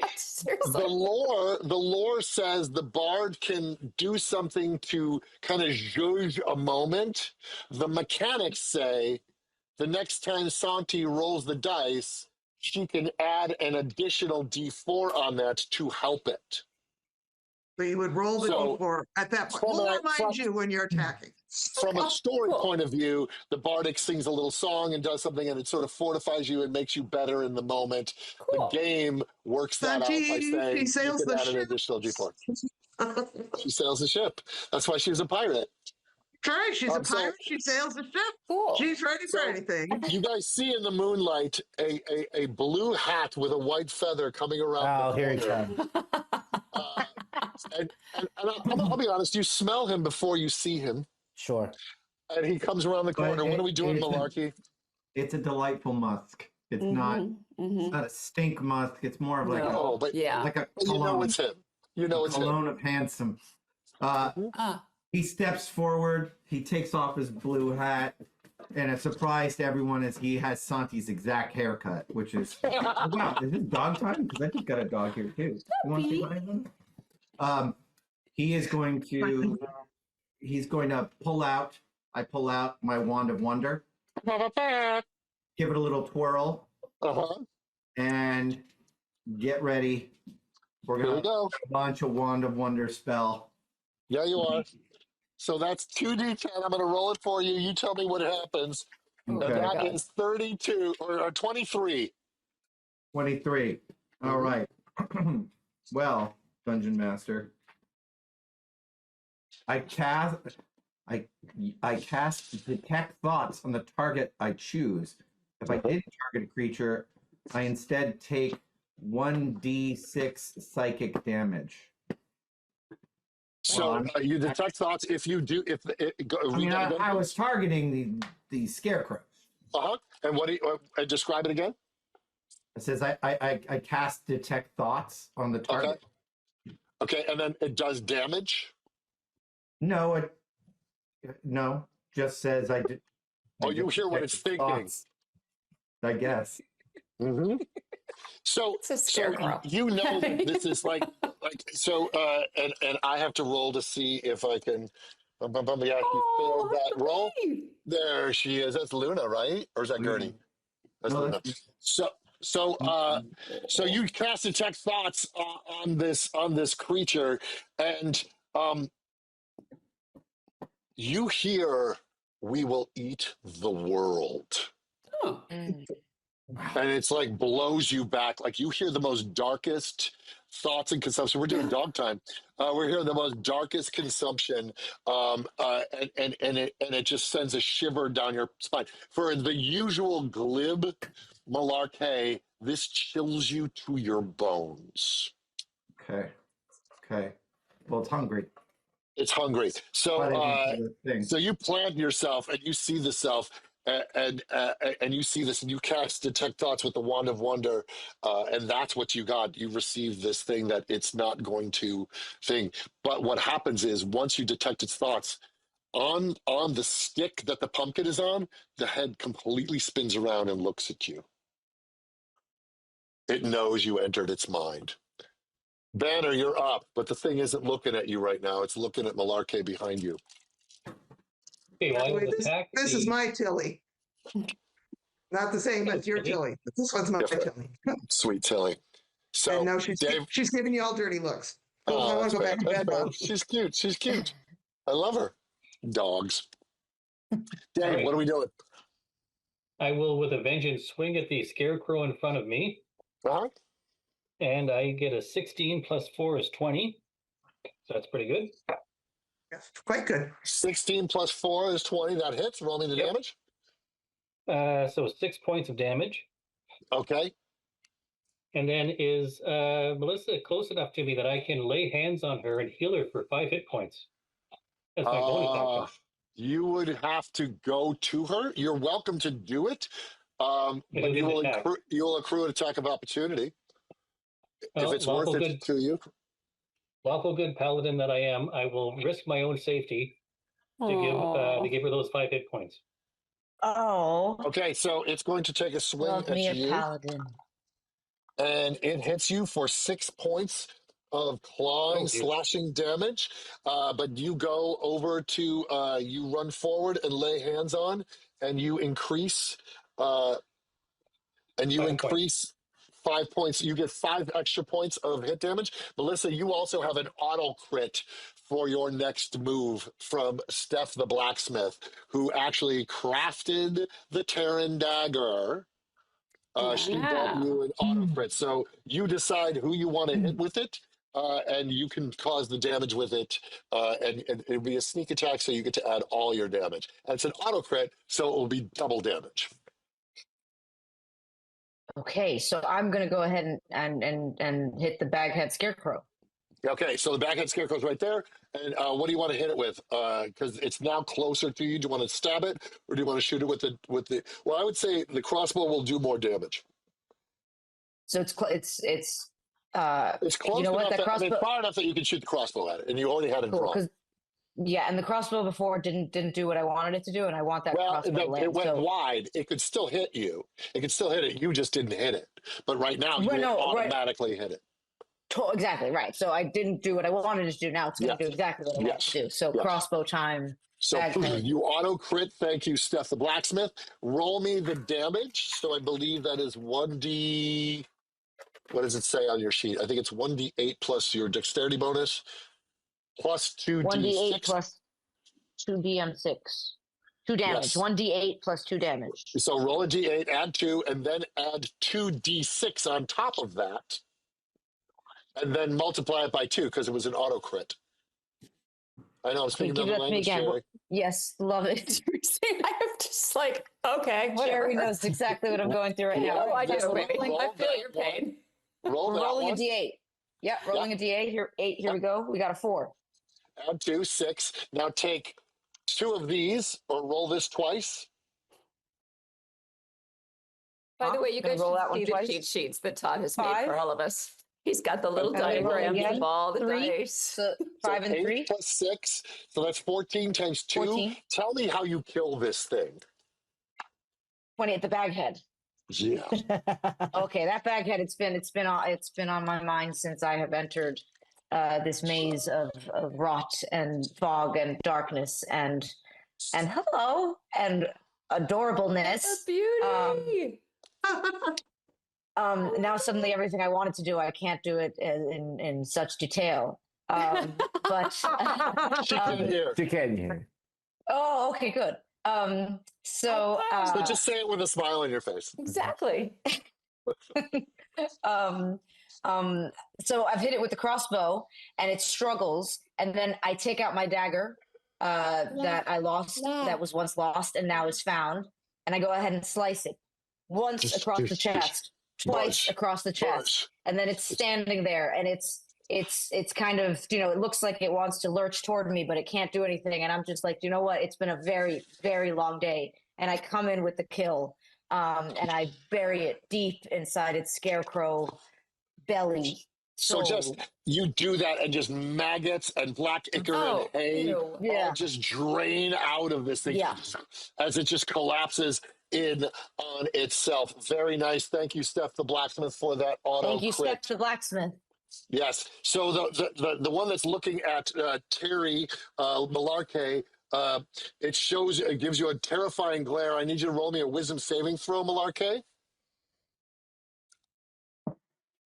I'm gonna re-roll. Thank you, Trek Legacy.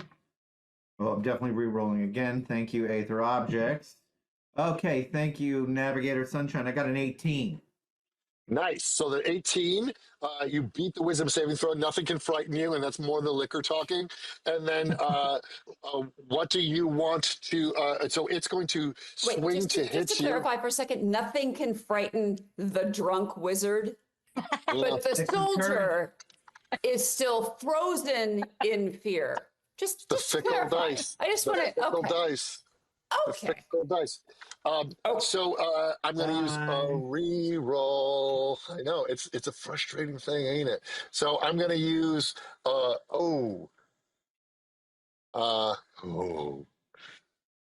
okay. I just got a summon chaos. Somebody got chaos again. Oh really? Can you name that person? Because we get to name all the nice things that nice people. B Martin 86. B Martin 86. You know We're what? summoning some chaos. I hope that chaos is expensive. Because it is for a good cause, and that is the only reason that I'm not going to hate you. Because it is for a good cause. So...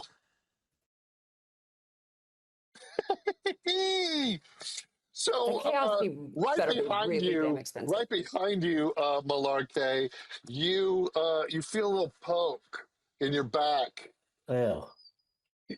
Why are you crying? My dog's crying. You feel a little poke in the back, and you turn around, and there's a unicorn. Oh, There's just a unicorn Oh. standing there. that's But okay. Hi, the friend. unicorn's going to attack you. My dog is not happy. 300. Well, what's the unicorn's Hi, name? do you want to come say hi too? The unicorn's name is, just a second. have to The come unicorn's name is, I know, baby girl. The unicorn's name is Stabby, because it is going to, yeah, it stabs you right in the back of its horn for 8 points of piercing damage, and then it's going to stomp you with its hoof. Yeah, for 11 points of bludgeoning damage. So, I'm like nearly dead. Yes, I you have are. 3 hit points left Unicorn. because of the unicorn. Wow. So, I thank Wow. you, B. Chaos Martin 86. 86. Wow. Thanks a lot. So Okay. please feel Cool. free. Please feel free to give Terry some hit points, because he's not doing Wow. so good right You now. know, I mean, The scarecrow that's in front of Elgorn goes to attack, and that hits for an additional 6 slashing damage as it scrapes across you. And one was killed, one in the back. Yeah, so that's all of their turns. You see all of this happen. So Aaliyah, you turn and you see. oh, but I'm frozen in fear. Wait, Okay. the dungeon master is about okay. Thanks. to make things nice for you. Thank you. So you turn, because the scarecrows are done with their turn. You turn and you see this cute rainbow horned thing just kicking the shit out of Malarkey, and you laugh yourself out of your fear, and that wow. you back into the Wow. moment. You're like, that's the funniest thing I've seen in a long time. So you are What back Jerry would in do. action, Aaliyah. Elgorn, it's your turn, and Aaliyah, you're on deck. So there's a scarecrow attacking you, Elgorn, and Aaliyah, start to think about what you want to do next. That was fantastic.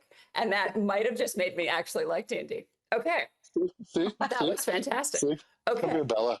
Come here, I'm Bella. going to take, see, I love it. I'm going to take my great sword Yes. and I'm going to whack that a-hole, Scarecrow. because I'm making it PG for the kids. That's fine. Scarecrow that scared me to death, and I was frozen for the last like half hour with it. Can I do that? Yeah, great sword. Take a swing. That's a 20, Natural 20? right? I'm rolling it. No, I'm rolling Yes. the 20. Oh, D20. Yeah. I was going to say, did you just auto crit? I'm using my advantage from Unknown Ranger. And I'm going to use another one from Team Banana 71. That's how it That's works. where That's how it works. sad. My rolls have gone downhill. I started strong this evening. It's not going well now. It's a 1. That was the first one of the 2, but that was a 1. Okay.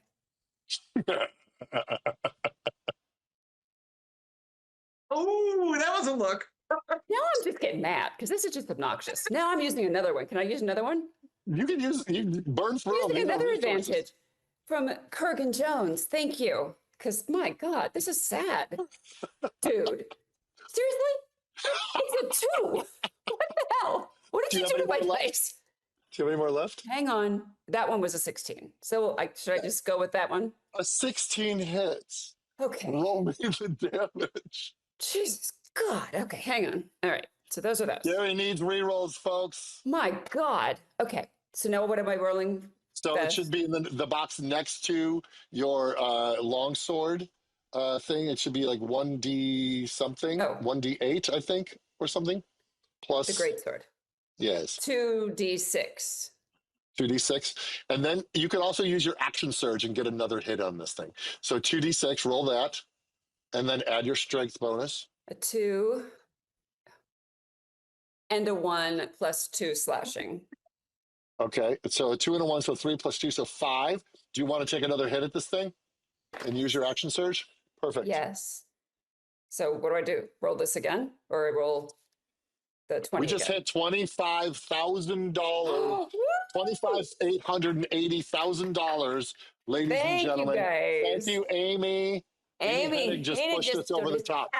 $1,000. Thank you. Amy just donated $1,000. That's amazing. Thank you. Thank you, Amy. Okay, You're so what am I a friend of rolling mine again? and a brilliant woman. So you Awesome. rolled a hit again. The 20. Roll a d20 and try and hit again.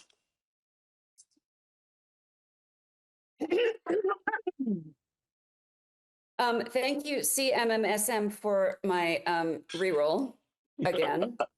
That was a 20. Okay, natural? Natural 20? Woo! Pa, pa, pa. So roll the damage, roll 2d6, add your attack bonus, and then double it. 5 and a 2.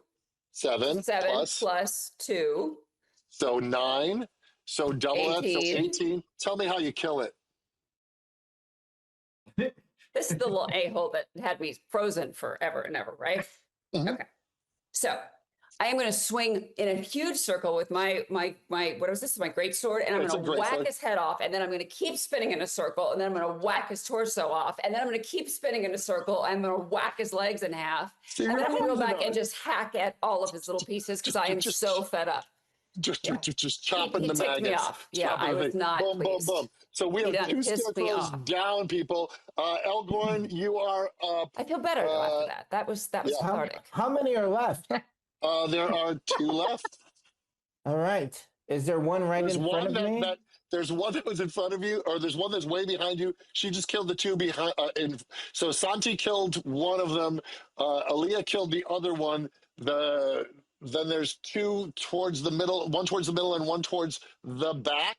The back one is the one that summoned the unicorn to start beating up our dear friend Malarkey. Right.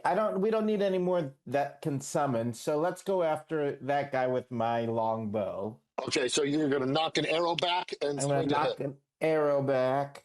So let's get that mother. But I'm going to use a re-roll because that was a 6. So thank you, Security Dan, for this one. So then now I have an 11 plus 5, so 16. So 16 hits. Roll me the damage. Okay, and that's this.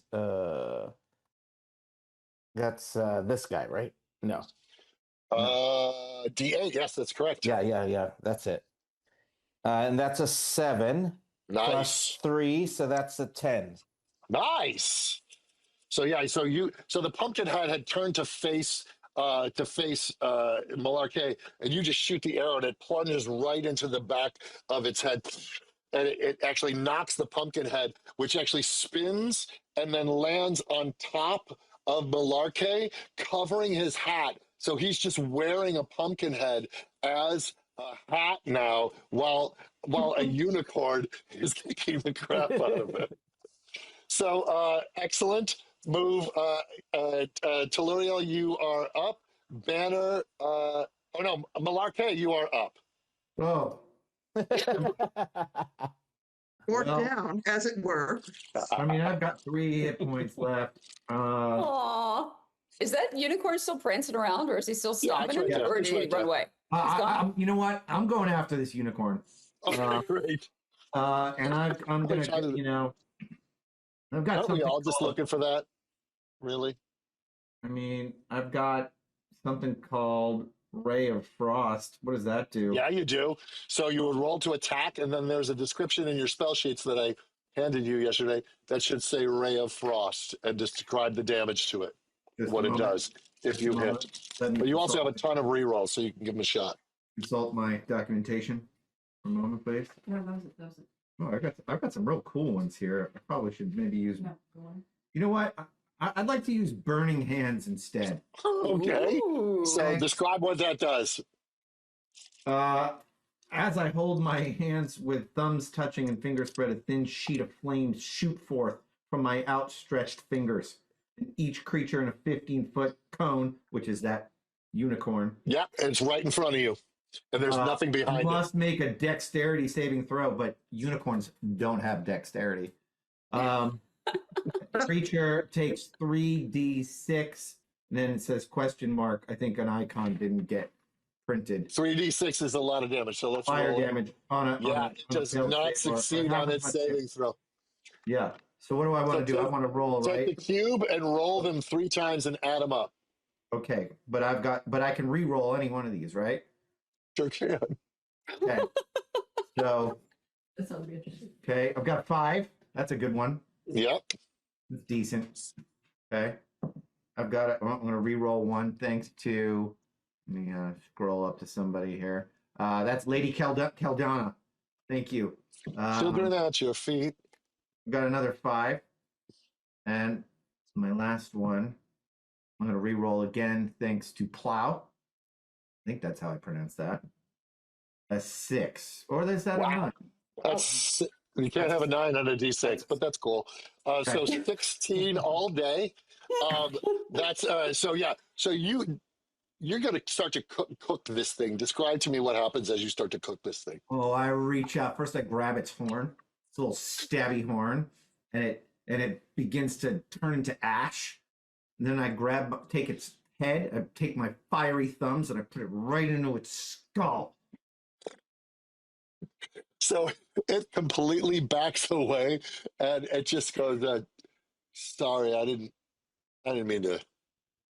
I'm gonna go." So the thing backs away as it's crumbling into ash around the corner. Nicely done, Malarkey.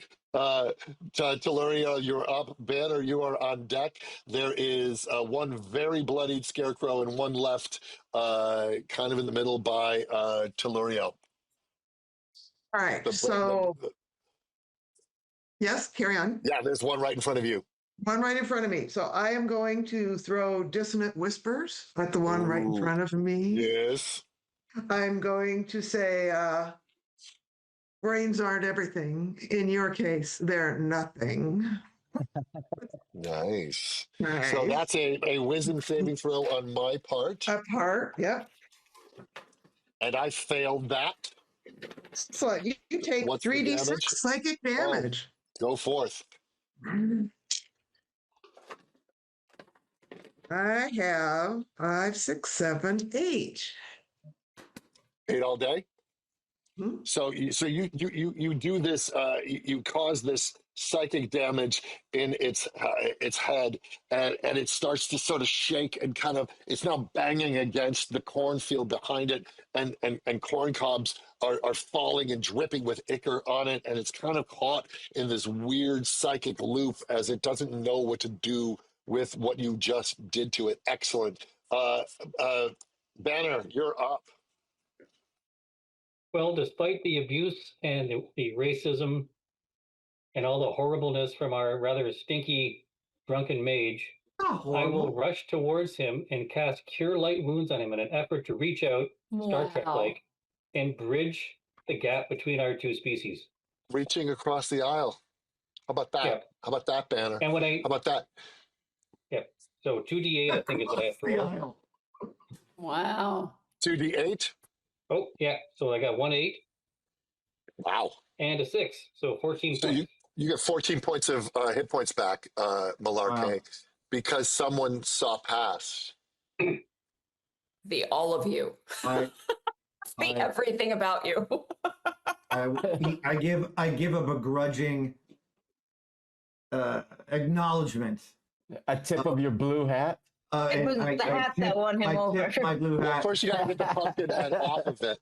Yeah, right. Put that thing off of it, back on because I had cool stunty hair, and I say thank you.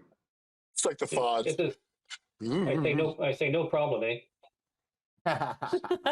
No problem. Hey, he's a Canadian. He's a Canadian paladin. I love him. So there's still one scarecrow right there, Santi. There's one that's sort of bewildered, not far from you, and then there's the one that's headless, kind of waving its arms around behind you, towards the back where the boys are having their moment.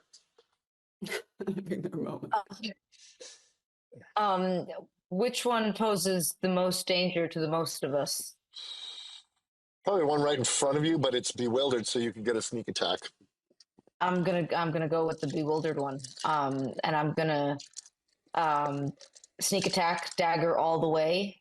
At the moment, I think I have one reroll and I have a few advantages. Perfect. What? You rolled a hit. How should I? Roll a d20. I rolled a hit. Yeah, roll a d20. You can roll with advantage if you want it because you got that advantage, so use it. Yes, I would love to roll with advantage. I'm going to roll with advantage. Everyone who's sending me all these things, love you all. I'm going to call out here Cosmo Nomad Xasos. I'm rolling with advantage. Here we go. We have a 13. 13 hits. Roll me the damage. Mm-hmm. And you get your sneak attack, so you get your full damage, and then you get an additional 2d6. Mm-hmm. So you would get your dagger damage would be a d4 plus your dexterity bonus. I felt that in the core of my soul. So you roll a d4. I'm going to roll a d4 bonus. Okay, I'm rolling a d4. Here we go. Everybody, hang tight with me. D4. Here we go. Yeah. I got a 4, and I'm adding my dexterity bonus as a 2, so we got a 6. And now add 2d6. So that's the cube. Roll that twice and add them together. We got a 5 rolled together, 2 and a 3. Okay, so a 5, so 11 all day. Mm-hmm. Tell me how you kill it. Yes. All right. So we have a bewildered scarecrow, and we've been at this far too long. The unicorn really threw me. I enjoyed it. And so have my dagger. I don't want to do with it what I did to the bag head. And the crossbow, I feel like I'm too close up. So I have my short sword. And so my short sword, I was very inspired by was it the long sword, the great sword, the acrobatic slicing and dicing move we had. So it's gonna be some of that. The bewildered scarecrow is all kind of bouncing around, and so I'm gonna do the same. I'm gonna match it stumble for stumble with my short sword, and everyone's watching me, and I'm happy because it's been a long day. I've lost my dagger. I got a little drunk.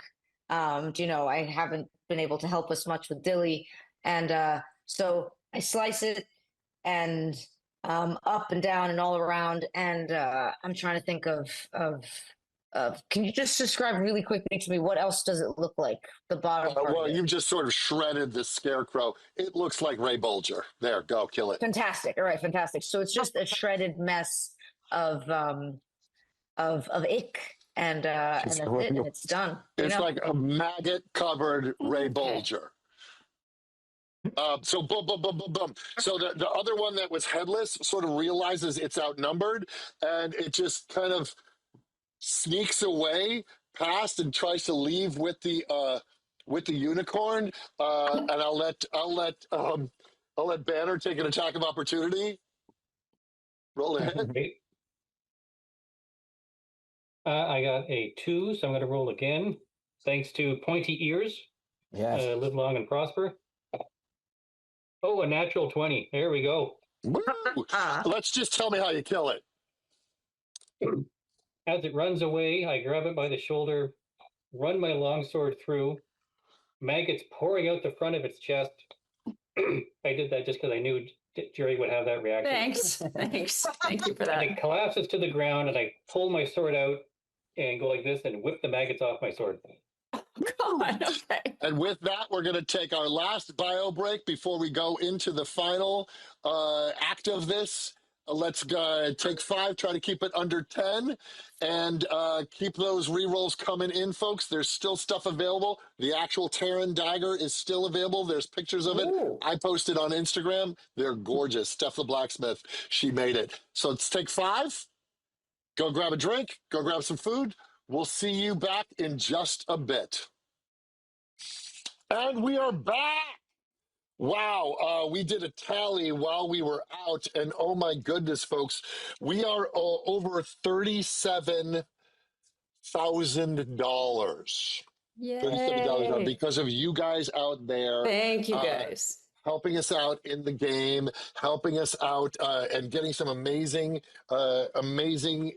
donations. We still have available with this really cool Mimic box, size 13 Dungeons and Dragons shoes. We still have available this amazing hand-painted dice tower signed by Jeri, Terry, and myself. That is still available. We have one more murder. These things are moving. There's only one left of the Murder on the Titan A, signed by Jeri, Terry, and myself, us Picardos. Picardo. I was saying it like it's like we are Picardo. Yeah, we got it. No, I'm saying it for the people at home. For those playing at home, Terry.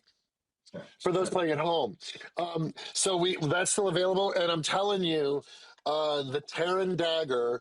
Let me see if I can find a picture. It is way too beautiful, folks. Steph the blacksmith outdid herself as always, and I got to show it to you. It's hard to see online, but I got to show it to you because it's a beauty.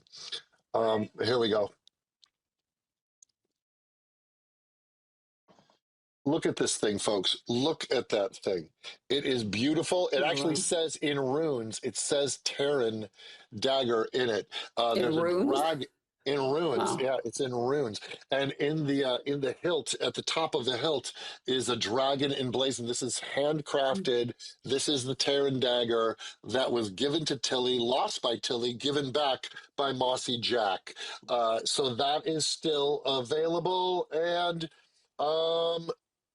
my chunky dice that I have signed the box that has the Titan in. I'm the captain of this damn ship, people. Well, were. I mean, of the Titan? Is there someone else that's the captain of the Titan? well, you're Excuse dead. me. You're dead, actually. You're super dead. You're OMG dead. You're like Right. So, was Captain Kirk the captain of the Enterprise before he died? Anyway, semantics. Yeah, Let's get on with the game. You're the captain. Yeah. You're the captain of the Enterprise. Seven. Well, I guess I did turn over the ship to you. Of the Titan. Yes. Is this argument going to help move this die? Because that's all I got to know.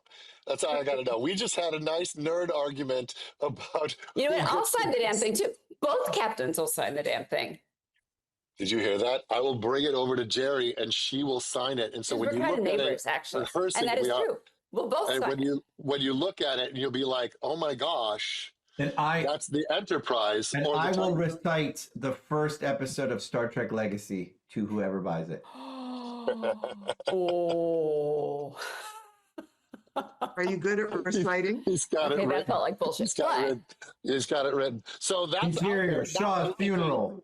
It's a dual signed chunky die by Jeri and myself, the two captains of the Titan. Wow. There, Did that hurt to say? It hurt to say, didn't it? Was it physically you know painful what? I gave you the command before I croaked. See? Exactly. So, okay. There you go. Okay. But you weren't officially promoted. You were still first. Anyway, signed by both of us. We'll both sign it. So, somebody, Terry, Jaden1342 just donated 5 hit points to you to make it better. I still only have 13 health hit points. You don't have this hat. He keeps getting all this. Why so you guys who are, there's some people who are hurt here that could use your help. I do believe in fairies. Just clap your hands. And I only have wallets. one reroll left and one advantage. Well, because you blazed through 10,000 of them. I did. I had to blow through them. I was having the worst dice luck. It was true. It's true. It's true. Meanwhile, in fear, it's true. So here we are. You guys have just bested the scarecrows. One of them literally was a scaredy cat, and he ran away, but he was hurt. Or as he was running away, our good friend Banner killed him. And then Titan just sold. The Titan die just sold. So Jeri, expect me over at your house this week. Thank you. And see, I get an extra visit with my buddy. See, I love this story. So So now, you guys, I'm trying to make this smaller so I can see everybody's lovely faces. I'm trying to keep the chat open, and here we go. So, you guys come into a clearing, and in the clearing, after you've passed through the maze and you've bested and you've made mincemeat out of them scarecrows, you come to the center and you see this cyclone. At the center of the cyclone, now the moonlight of the full moon is shining full down upon this thing. It is 16 feet tall. You now realize the cyclone is locusts. It is a swarm of locusts surrounding it. It looks up at you, and it has the skull of a goat with 3 glowing red eyes. And it has these giant antlers, not like a goat. It has these giant antlers, and there is just weird ribbons and talismans hanging from it. Its body is covered in this long, molded cloak. This, my friends, is Rexon, the king of rot. And it looks at you and it points a finger and it sends the cyclone swarm of insects towards you guys. What do you do? Run away. What is it? Is that the firebolt thing? I can shoot fire out of my fingers. You can shoot fire out of your fingers. Yes. So we're going to pick it up in with Aaliyah. We're going to pick up the. We're not going to make you re-roll for initiative, so it'll go Aaliyah, Mal, Telluriel, and then Banner. So you're going to shoot firebolt at these insane insects that are coming towards you, towards Locust. Roll to hit. So roll the d20 and use your.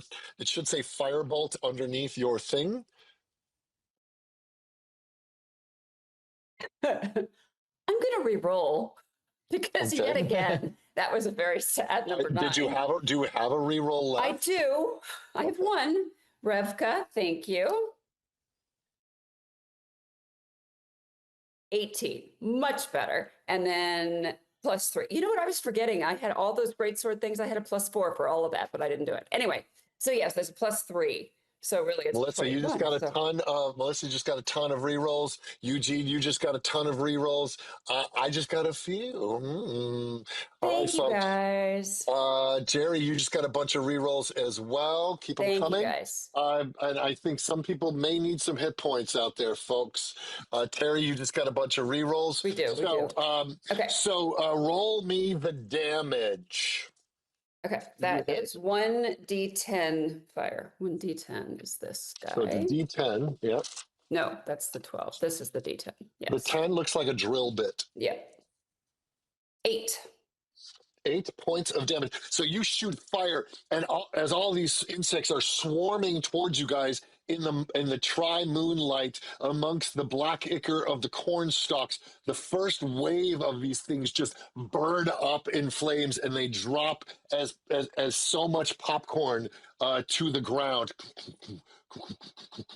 But there's still an onslaught of them. Nicely done. Malarkey, you are up next. And then Telluriel, you are on deck. Well, I think I'm going to use my magic missile, if you know what I mean. Oh, I do know what you mean. That can I 3d4 plus 2 each, so it's 3d4 plus will advantage work with any of that, or yeah, it will. Okay, actually, magic missile, by the way, automatically hits. Okay, so don't use advantage. You don't have to. You just fire it, and then you roll the damage. Okay, so what do I do for damage? The d6. It should be on the thing, I believe. It says 1d. A dart deals 1d4 plus 1. Okay. So that's times 3 because you get 3 darts. So you roll the d4 3 times and then you add 3 points. Okay, but it's got 3 numbers on each side. How does that? You roll it, and the top number is Melissa feels your pain. And the top number on this beautiful die from Aether Objects, the top number on this die is the one that wins. So roll it. Look at the top. Help him out, Sam. I'm going to re-roll again. Let your marmoset help him. Thanks to Andrew. He's helping. Okay, I got a 4. 4. That's the first one. Roll it again. Okay. I'm going to re-roll again thanks to Granamir. I'm going to re-roll again thanks to Jenny M. I'm going to re-roll again thanks to Genghis, the Siberian Husky. I'm going to re-roll again. I keep getting these shit. David, thank you. Okay, I got another 4. Okay, so roll it one more time. And a 3. So 3, so 4, 4, and 3. So so that's 8, 9, 10, 11. And then 3 points. So that's 14 points of damage. So so following the wave of fire that's caused by Aaliyah, you follow it up with missiles. Tell me how you take out the rest of them. Well, I just kind of just watch it happen. You add to the pop. You add to the popcorn. I just So you're like Bush, I just Bush, do it, like and then I 3 kind of months. stand. I just stand there, And then they just go. So the cyclone of insects just drops, revealing the Rexen Lord of Rot in all its glorious form.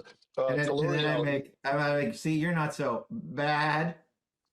oh, I get it because it's a good. And I take my Wow. my pipe out and I light it. Like the sexiest man alive. Oh my God. Oh my God. I'm not.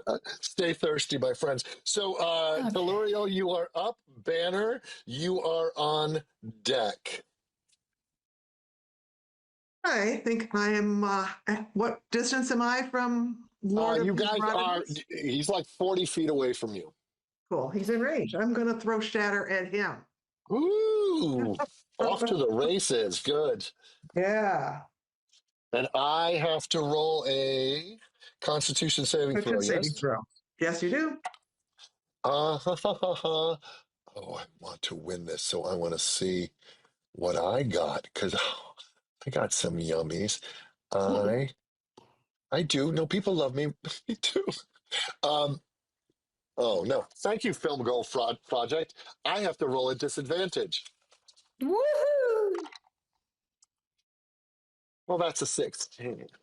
So I succeed on my wisdom saving throw, so I take half damage, but it's going to be a lot of damage. So tell me what's happening. So it's a 3d8. 3d8. Yeah, and I'll take half that. Okay. 9 and 7 is 16, so 8. So 8 damage. That does not suck. So so That you does not cast suck, this even if spell. it's not great. No, but it doesn't. 8 points of damage doesn't suck. Yeah. So you see a sort of a rumbling underneath the cloaks and bits of moss and ichor and maggots Oh kind my of fly God, off. maggots. Okay. It's the Rexton, the Lord of Rot. Did you expect him to smell like Chanel? Okay. So he gathers himself. He gathers himself and he takes it in, and his eyes blaze even more fiery as he now starts to maneuver himself towards you. Banner, you're up. Now, you get a How bonus far away action, is? right? Oh, you get a bonus action. Take it. Yep. I'm going to throw Bardic Inspiration at Aaliyah. Your turn. Nice. You get So extra you stuff get when you attack. So you get to add a D4, the pyramid, onto your next roll so that you can maybe zhuzh it if you need to. How does that work? There are 3 numbers. So you will on each roll a side. D20. You'll roll a D20, and then you go, all right, I rolled only a 7, so I will roll a D4. Ooh, that's an additional 4, so that's an 11 onto my whatever, No, but onto my plus for your attack. There are 3 numbers on each side. Yeah, but roll it. See how the top looks? The number on the top? Now you feel our pain. Oh, on each side, it's the same number. Okay. Oh, Yeah. thank you. All right. Okay. So I'm doing the So 20. you have Bardic's Inspiration, and you can use that at will whenever Oh, you dear want to. God. You could Okay. use it on a dexterity roll. You could use it on an athletics check. You could use it on many things if you want. It doesn't have to be just an attack. So like you're saying, like I want to jump, I want to do this, I want to add that onto my roll for that. Just saying you don't have to use it just to attack. So now, Banner, you're up. Okay. So Banner is going to use his action to cast Bless. Okay. Holy light will pour forth from his hand. I'm going to bless Eugene, Melissa. Jeri's already blessed with some wonderful singing. So I'm going to do, in an effort to continue the reaching out to Terry, I will bless the mage Okay. and say, brother, I got your back, eh? Well, okay. Yeah. Wow. So Eugene, Melissa, and Wow. Jeri, I will bless. So you get the same bonus, the 1d4 bonus. You get to add a Roll the D4 D20. onto your next roll. That's your action, and Okay. you've done that. Santi, you are up. Okay. So I've been blessed with another. So when you go to move, you can actually add a D4 onto your roll to zhuzh it and make it even higher. Love that. Okay. Can you give me where are we? So about 40 feet away from state of decomposition. You guys are in of the thing. He's still 16 feet tall and 3 eyes blazing out of his goat-like skull and antlers. And it looks like he's making his way towards you all. Fantastic. So, it feels like we are exactly where we were when we first saw him. So I am going to pull out the light crossbow again. I feel like there's he has a weakness, a vulnerability that we can't, that it's not the eyes, it's not the antlers. It's where you least. What is it? It might be the eyes though, because we're supposed to blind the Rexen. Oh right! Oh right! Right! We need to blind him. Oh, we need to blind the Rexen. Now we're at the Rexen. All of these things are gone, and it's just that 16-foot animal. He's got 3 eyes, right? So But I think what I want is to get him. I want his eyes to not be 16 feet tall. Got it. So how do we get his eyes? So you want to shoot your crossbow towards his eyeball? I do. I was thinking something else, but we could do that. So I'm going to go ahead and I didn't know what you were looking to do. I'm sorry. That's how I was interpreting.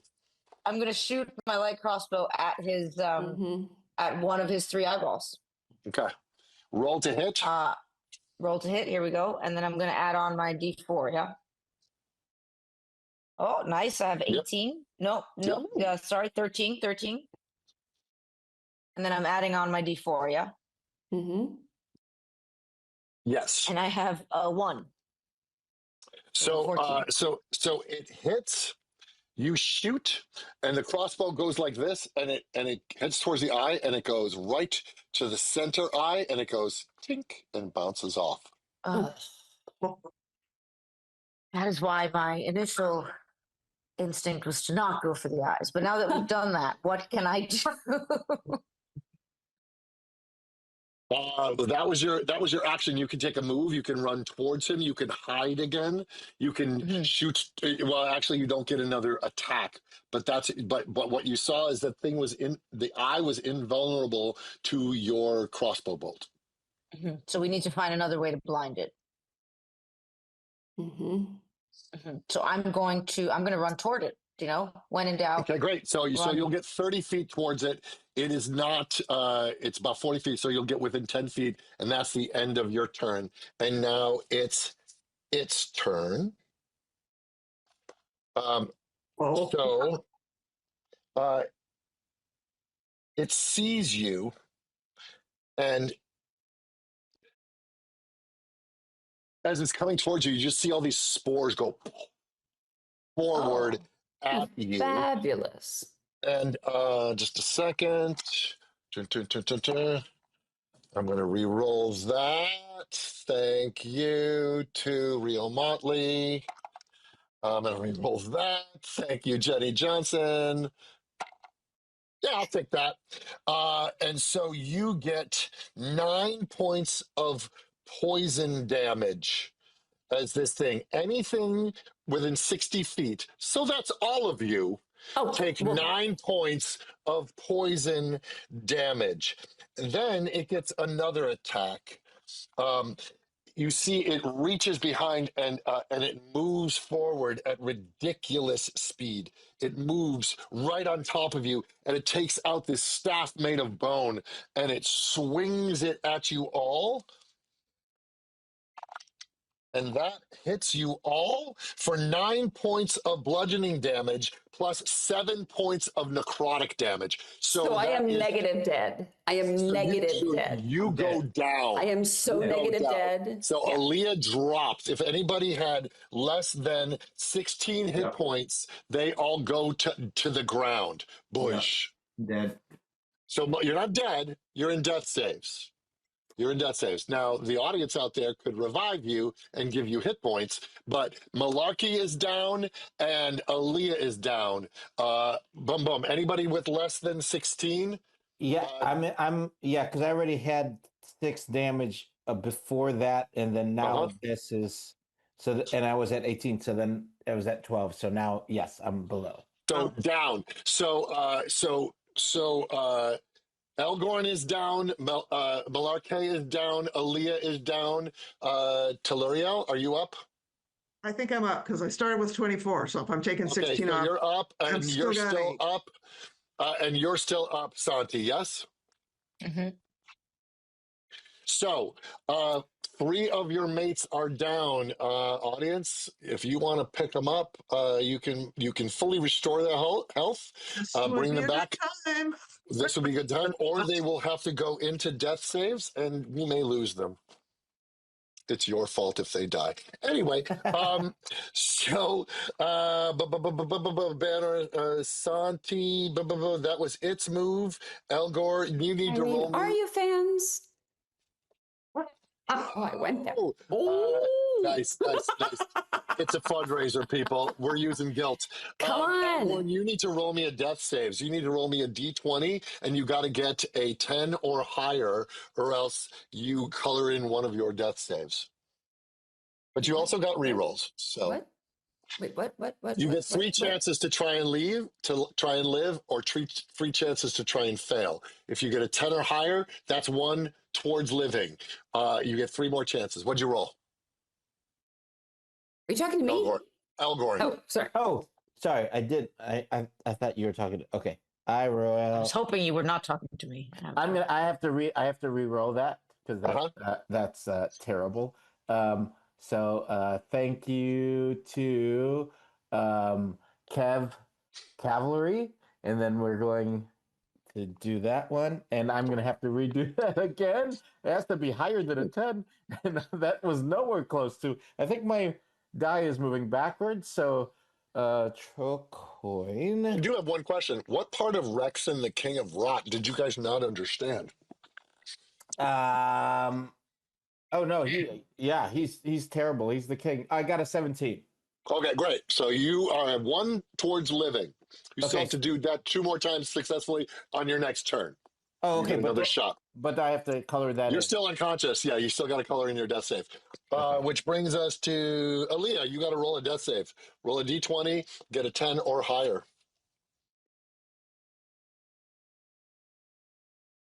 Not joshing you. Thank you for the reroll. I'll be using that.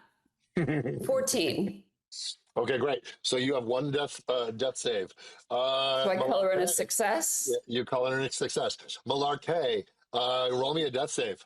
That's in the 20. Yep, D20, 10 or higher. 14. What's up? 14. Okay, so you are good. Teluriel, you are up. Banner, you are on deck. I am going to, all right. I throw a healing word at somebody who's down. Does that Yes, work? you can. Absolutely. All right. I'm gonna throw it at Aaliyah because I already gave her bardic inspiration, so I want her back on her feet. Thank you. So I have to roll that. Is that right? All right, I'm actually having paging through my book here. I've got it marked. In the meantime, the Terran dagger is still available to the audience. Jake's Dice Tower, this amazing, where'd it go? This amazing hand-painted dice tower signed by Jeri, Terry, it's super cool. And myself is still available. And 2 of the 7-piece dice sets are still available. They are gorgeous, people. These 7-piece dice sets, these were made especially for the game. They will be signed. They're beautiful. Terry and Eugene, and they are absolutely gorgeous. I think I have Terry set here. I'll sign it as well. So I'll sign Terry's as well. These are gorgeous. So those are still available. And then one more, the Murder on the Titan A Beetle and Grimm game, signed by Terry, Jeri, and myself, is still available. Okay. Where are we Thank at? you, Totally. thank you, Lady Caldana, for the reroll. My reroll was 4. So. Okay. So where are we at? What are we doing? So what's that mean? So that means Jeri, you got 4 hit points back. You got Like you're a little So less dead than you I'm were a little before. alive. You're a little alive. You got 4. You Thank are you. back in action. You are up and ready to Okay. go. Banner, you're up, and then Santi, you are on deck. All right. Well, I think it's important to keep the spellcaster alive. Yes. So I will cast Cure Light Wounds on our now passed out mage, who's passed out dead instead of passed out drunk. 5 and 8, 13 points.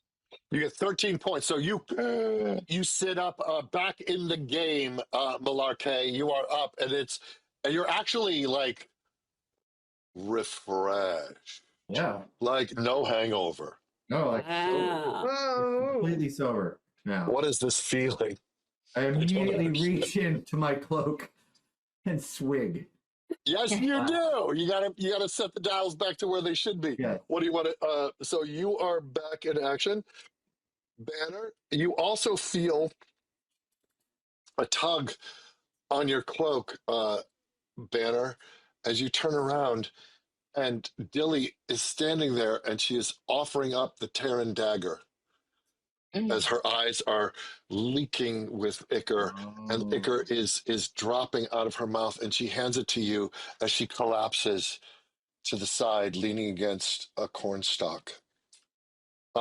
Santi, you are up. Single cornstalk.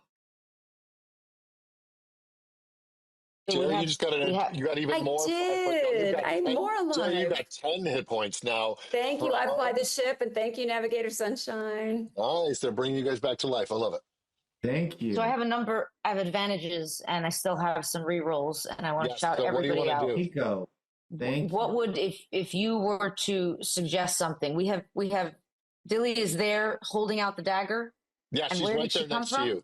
She Uh-huh. made her way through the corn maze because she was left outside when Malarkey entered to be have his ass kicked by a unicorn. She made her way into. You heard me. She made her way into realizing that this needed to go, and so she found her way, and she's standing next to Bonner, and she's holding up the Terran dagger. But if I may, did I miss it? Where did she get the dagger from? The dagger She we were got it from looking for. Monty Jack. Yeah, he gave it back to her. Yeah. Oh, that's right, at the top.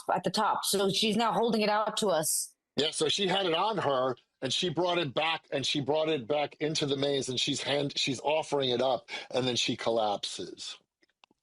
So I'm going to take that dagger. Okay, you swipe it. Jeri, you got another 5 Thank hit you, points. Hannah. Eugene comes out of death saves with 5 hit points. Boom. Terry, you've got an additional 5 hit points. You guys are stepping up. Thank you. Let's go. Yeah. You got So that what are you dagger? going to do? You take the dagger from her? So I've taken the dagger from her. She was offering it up to me after this long day we've had. And does it have any qualities that this dagger can do, things that my own dagger cannot do? It was built. It was built during the despair, and it was built with leftover material from the 4 blades of Elurian, meant to fight the shade. This is what it was created for. This is why it was able to banish that wraith when you guys found it in the keep at Lake Anagev. I mean, I'm not a nerd, and I'm happily it's married. meant to fight the shade. I now have the dagger in my possession. My light crossbow has not done anything to the Lord of Rot. To the eye. To the eye in particular, right? But I believe that this dagger might be able to do what the crossbow could not. Yes. So I'm gonna go again for the eyes. Okay. With the dagger. So you're gonna do a little fastball special. Yes. You're going to have to, because the thing moved up and upon you guys, and so it is right there. You see your friend Elgorn is getting up, and you got the dagger from Dilly, and you're gonna run and try and get it into the eye, right? So you guys are a well-oiled machine. You're an adventuring team. Elgorn hears you running and takes that sort of Spartan pose down. Love that. Yes. So you, like the warriors of Themyscira, you run up Elgorn's back, and you go into the air with the dagger. Roll to hit. She'd rather just stab that dagger. Mind you, I got a 7. What? But I have re-rolls and I have advantages. I got a 7. Roll again. Roll again. Re-rolls and advantages. You need to. Yeah, you're gonna have to use those up. I'd be using those. All right, cool. So, I don't know why we didn't bring in the dagger in the first place. I don't know why we left it. Because Malarkey stayed back with Dilly and didn't take it from her when he came into the maze. She didn't offer it. She didn't offer it. She didn't offer it. She was too busy. That being said, she was blighted, but whatever. Had you not been drunk? I don't know. So I'm going to take a reroll, Shamarkita. Thank you so much. And an advantage from Lark 93. So take the reroll first to see what it is. Or you can take the reroll at advantage, I guess. It's going to be a 7 again as the reroll. Take the advantage. So roll it again and take the higher of the two. 17. Going to take the 17. Yeah, that's going to hit. So you get up, and then Elgorn and your panther are right there. And then Santi, you bound up with your dagger, and you burst one of its eyes, and you are now on top of it, riding with the dagger. You shattered that first eye, like fire shoots out of it. At this point, Santi has her hood, and she also has her cloth woven, also kind of mithril mask on because of all the maggots and the rot and everything coming out from the Lord of Rot. So much, yeah. So you're able to stay sort of warded against this thing. Yes. Elgorn, you are up. She just did this. You and Lillian. So you are clinging to one of the antlers as you're riding the face of this thing as you shattered one of the eyes. And it's going to try and shake you off. Elgorn, what do you want to do? I am going to use my whip. Yep. And hold her in place so she can get another eye. I love this story. So you're gonna whip it and hope it like wraps around it and like sort of. I love this story. So roll to hit to see if you can hit your target. Okay. This is bonkers. Okay, I need to re-roll that. So thank you to the next person in line who was point to ears. Okay. 17. That does. So boom, boom, boom, boom. And it's not like the first time you've done this. So you throw your whip up to this thing, which is just 16 feet up, and your whip extends, and then you let go of the handle, so it just wraps around, and that secures you on as this thing is going to try and shake you off. It does not. So you are now sort of riding this thing with the dagger in your hand. That brings us to Aaliyah. What are we doing? Jeri? Oh, wait, sorry. Okay, sorry. I forgot who that is. Okay. Can I do the bait and switch thing and switch places with her? Like take her place so that I can. Yes. So what you want to do is sort of take your friend out of harm's way. And as a fighter, you can bait and switch to try and give them a fighting chance because they're being shaken this. And as they get shaken, you want to switch places with them. And so you do it too. And Elgorn goes down and you go up and you've grabbed on too. And so you've kind of gotten yourself in front of in front of Santi, and you can open your hand for the dagger, and she knows to drop it in. Yeah, and then I can whack out that other eyeball. So I love it. So roll to hit. I love this. So it's like. Oh, and I've got this other thing that I got. Yeah, so roll to hit. From our friend Telluriel. Okay, I will be using Whimsy of Foot's advantage. Malarkey, you are on deck. And I will be using. Did I use Unknown Rangers reroll yet? I don't think so, right? I don't know. I don't think so. Ooh, there we go. That's better. Ooh, 19. That'll work. Nice. So and that then, hits. And then I use this, right? You roll the damage, but you have all the damage to do with the. Oh, so I should save this for the damage? That's just for attacking. Oh. You would have used that if you needed to use your attack. So you can roll. Okay. Roll. Yeah. So roll for the Terran dagger. Roll. You know what? It doesn't. You don't have to roll damage. It hits. So you burst another eye, and it explodes. So now this thing is two eyes blind, and with one eye is looking out. It's going to be clawing at the two of you to try and get you off. Malarkey, you are up. Oh boy. Well, here we go. I'm sensing that this adventure is coming to a close soon, and I think I just got to bust out that wand of wonder. Wand. It is a wand of wonder. Am I right? So here we go, folks. That is a 96. Okay. Let me consult. The target's skin turns bright blue for 1d10 days. If you choose a point in space, the creatures nearest to that point is affected. Well, I was aiming at the head, at the eyeball. Yeah. So yeah. What? The eye goes Meg Foster blue, and it is just breathtaking. That's it? That's it, man. That's a wonder. It's random. You know what? That's for all of you. So you have a better thing to target now. It's an easier target in the night. There's maggots and things. Orange. Shoot that. You did. Great. So you actually, because it went Meg Foster blue, it now has a pupil, which is an even better target.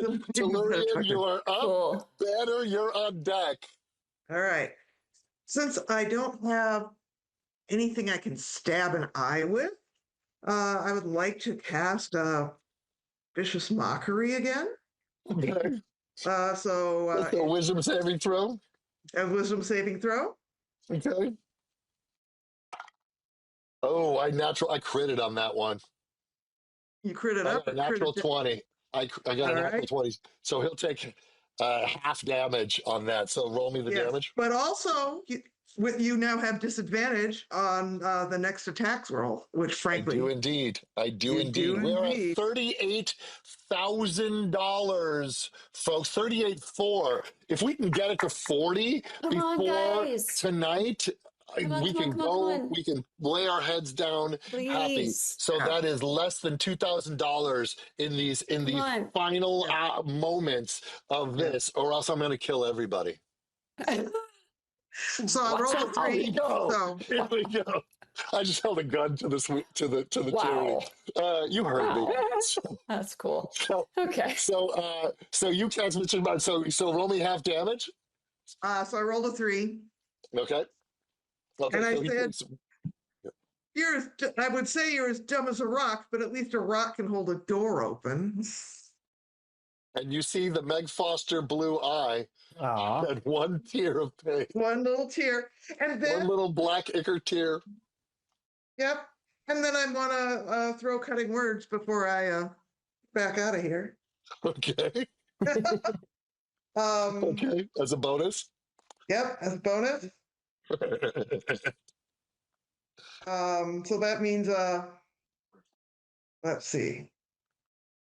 All right, walk me through how I do this backwards. I don't know cutting words. All right, let me do this. When a creature you can see makes an attack roll, an ability check, or damage roll, you can use my reaction to expend one of your uses of Bardic Inspiration, rolling a Bardic Inspiration die, which is what confused me. D4. Which die is that? D4? D4. D4 and then subtract that number from the creature's roll. Oh, okay, so And when I it's roll to attack at disadvantage, I have to subtract whatever you roll on a D4. So roll me that D4, give me that number. Which was a A 2. So I will roll at disadvantage on my turn, but it is Banner's turn. Nicely done. Banner, you're up. Okay.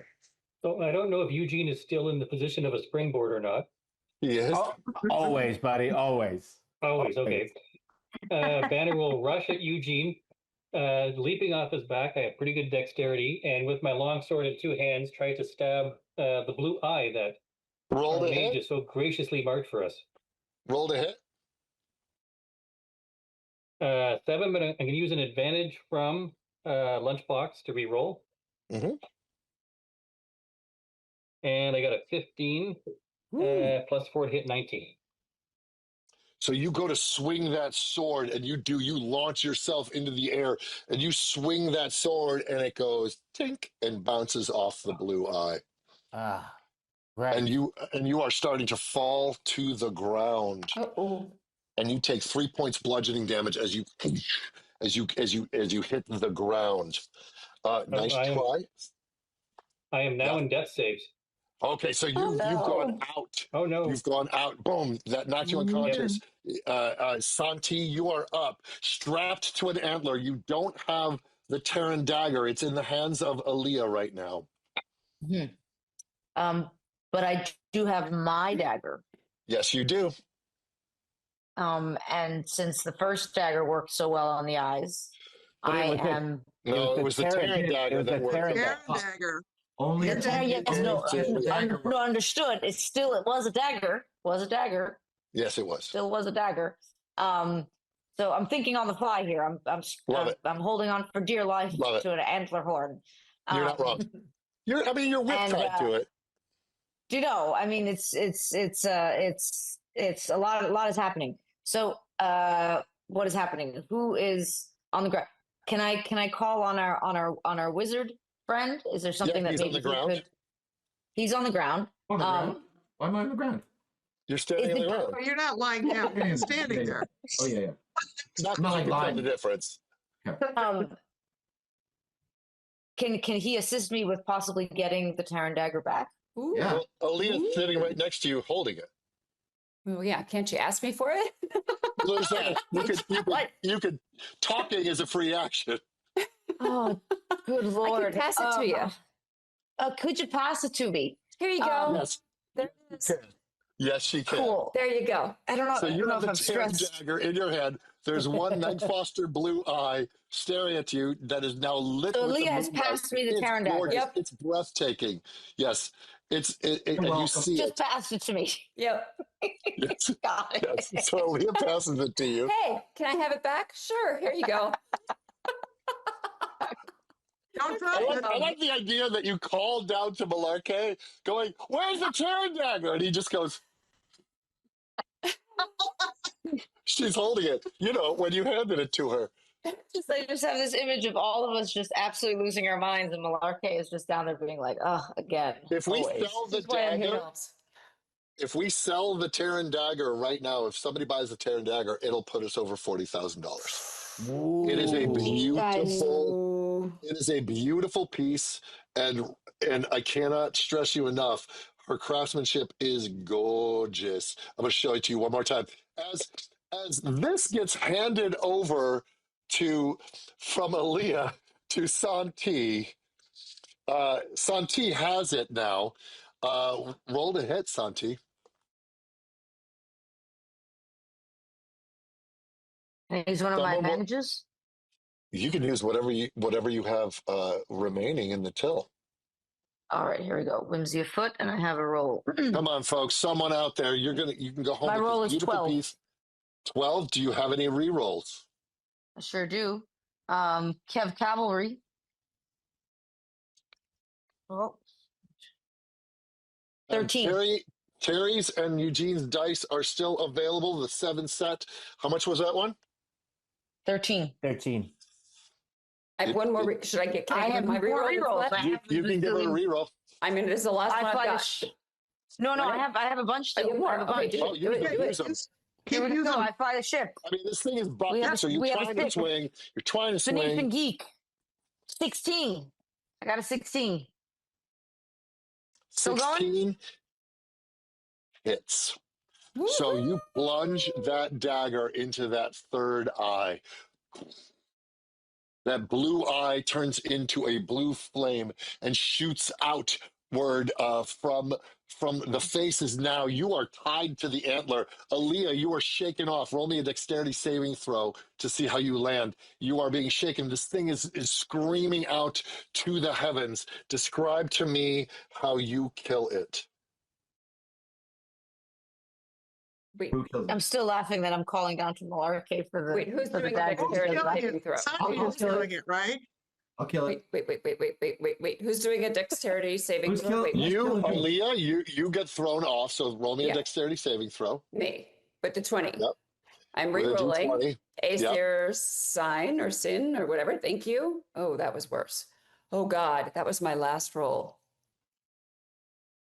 You can All have right. one I of have mine. rolls. I'll give you rolls. I have rolls. I Can got I roll? I need a roll You bad. can Yeah, not Josh. from Oh, go ahead. From who? I was about to give you my not joshing you. Not joshing you. Thank you so much. Thanks, not joshing you. Not joshing you. Okay, that's 17. That's better. More you got- rerolls. I use Just and this. from Revka, Oh no, that's Jeri. only for attacks. What'd you get? What'd you get? 17. Yeah, so you shoulder roll out of that. You take no damage, and you have your sword at the ready. Yep. Santi, tell me how this thing dies while you are strapped to its antler. It's my mask still fully on, and I am so grateful for the fact that I thought of that so many minutes ago. And it is maggots and spores and pus and darkness, Okay. and it's just all coming out in different directions. And it's foot by foot, it's falling apart. I'm coming down to the ground, but still strapped to the antler. And it's also, I'm turning. It's kind of like it's like a storm. It's like a storm, and it's everything around it is being grabbed up into a cyclone. But all maggots, and Aaliyah is particularly disgusted. I don't know why I just have that. It's just so many maggots. Can't imagine. Can't imagine why. I didn't sign up for this until 16 feet ends up to nothing. And there I am on the ground again, holding on to just antlers. And then- All that's left is antlers. You're holding an antler, and then the rest of the thing got banished back into the shade. The black fog immediately cleared. You see the corn, the Lashville Blackacre drips off it, and then as you're standing on the ground holding an antler, you feel a very small halfling hand touch your shoulder, and she looks up at you and she says, "Thank you for saving me and saving my family." As the curse of the shade has been lifted from Madalena Hollow, now you all are invited back to a moonlit feast in Madalena Hollow. The music is no longer discordant. It flows. The food is no longer blighted. You have the best meal of your life, and Malarkey, you've not had whiskey until you've had halfling whiskey, but you've had halfling whiskey. So the party goes on into the sunrise. I want to thank you all for playing Dungeons and Dragons with me tonight. And I want you all describe to me what you do at the party tonight. We'll start with Elgorn and Lillian. The lion, me and the lion are sitting there enjoying our little bit of drink and a little bit of music. We also over to our side have a good cheers with Mossy Jack. We bring him into the party. Yeah, just to he hang out with shows us. up with his other hat. With his other hat on, he pulls out some other drinks that he brought from his mouth to the back of his head, back to his mouth. and we all share in a little bit of that. As Santi comes over, hands me my whip back. I put it on my hip, and pet my panther and enjoy the music into the night. Excellent. Telluriel, what are we doing? Full on in my barn. I'm standing on a table singing the song of this grand adventure and explaining to everyone how we have a human, half elves, and do we have any full elves here? Yeah, right Yeah. there. Right We're all half siblings. Everybody shares one parent or the other, so that's how this sorry band of there. Family adventurers is formed in together. trauma.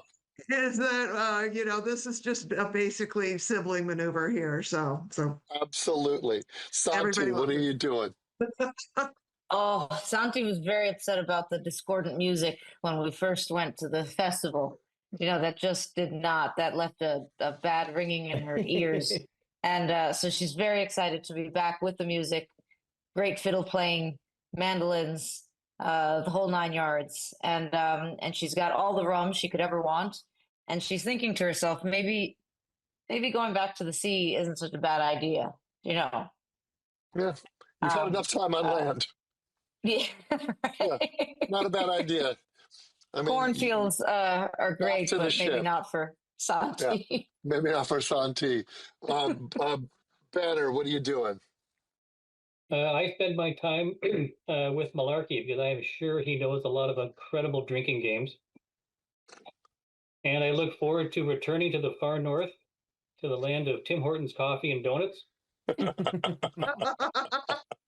So you have a journey ahead of you. Malarkey, Yeah. what are you doing?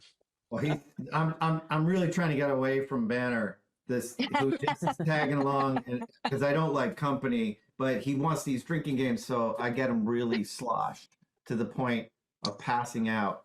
And then just before I do my Irish exit, because he doesn't like company or all this happiness and the joy, I take off my hat and I leave it on Banner's chest. Oh, That's out sweet. the gate. And he's off. And Aaliyah, what are we doing? Well, she was making friends with the panther because I think she likes the panther more than other, folks. Sure, But sure. you see, I was going to say she was, making fun of Malarkey and stealing his hat and things like that. But that was a sweet hat gesture. So I got to take that one back. I'm not going to do that. I'm not going to do that now. So You you went turn soft. to go. You went soft at the end. So I'm going to go easy on you. He's not so bad. He's not so bad. There he is. So this was our adventure in fear that ends at the harvest of the song in Madalena Hollow. That dagger is still available, folks. There is a person. There are 2 dice sets left.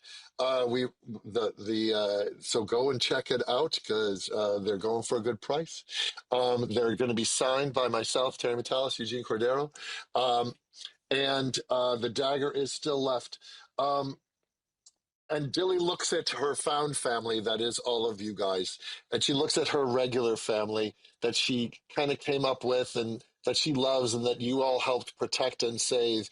And she realizes that she's better suited to go on adventures with you guys. So wherever you're going next, Dilly will be at your side. Thank you guys out there for being amazing heroes and making this happen. We raised close to $40,000 tonight. Yay, thank you guys. This is going to be playing on YouTube after this, and the donation link will still be open. So by the end of the week, we could clear 40 grand. So you better believe I'll still be talking about it. From the bottom of my little Dungeon Master's heart, I want to thank each and every one of these people that decided to roll dice to me tonight and help out these kids with the Pablove Foundation. You guys are champions, and we did something really fun and really something amazing. We made almost 40 grand tonight. And so have a great Thanksgiving, everybody. Have a great harvest, and may you always roll with advantage. Cheers.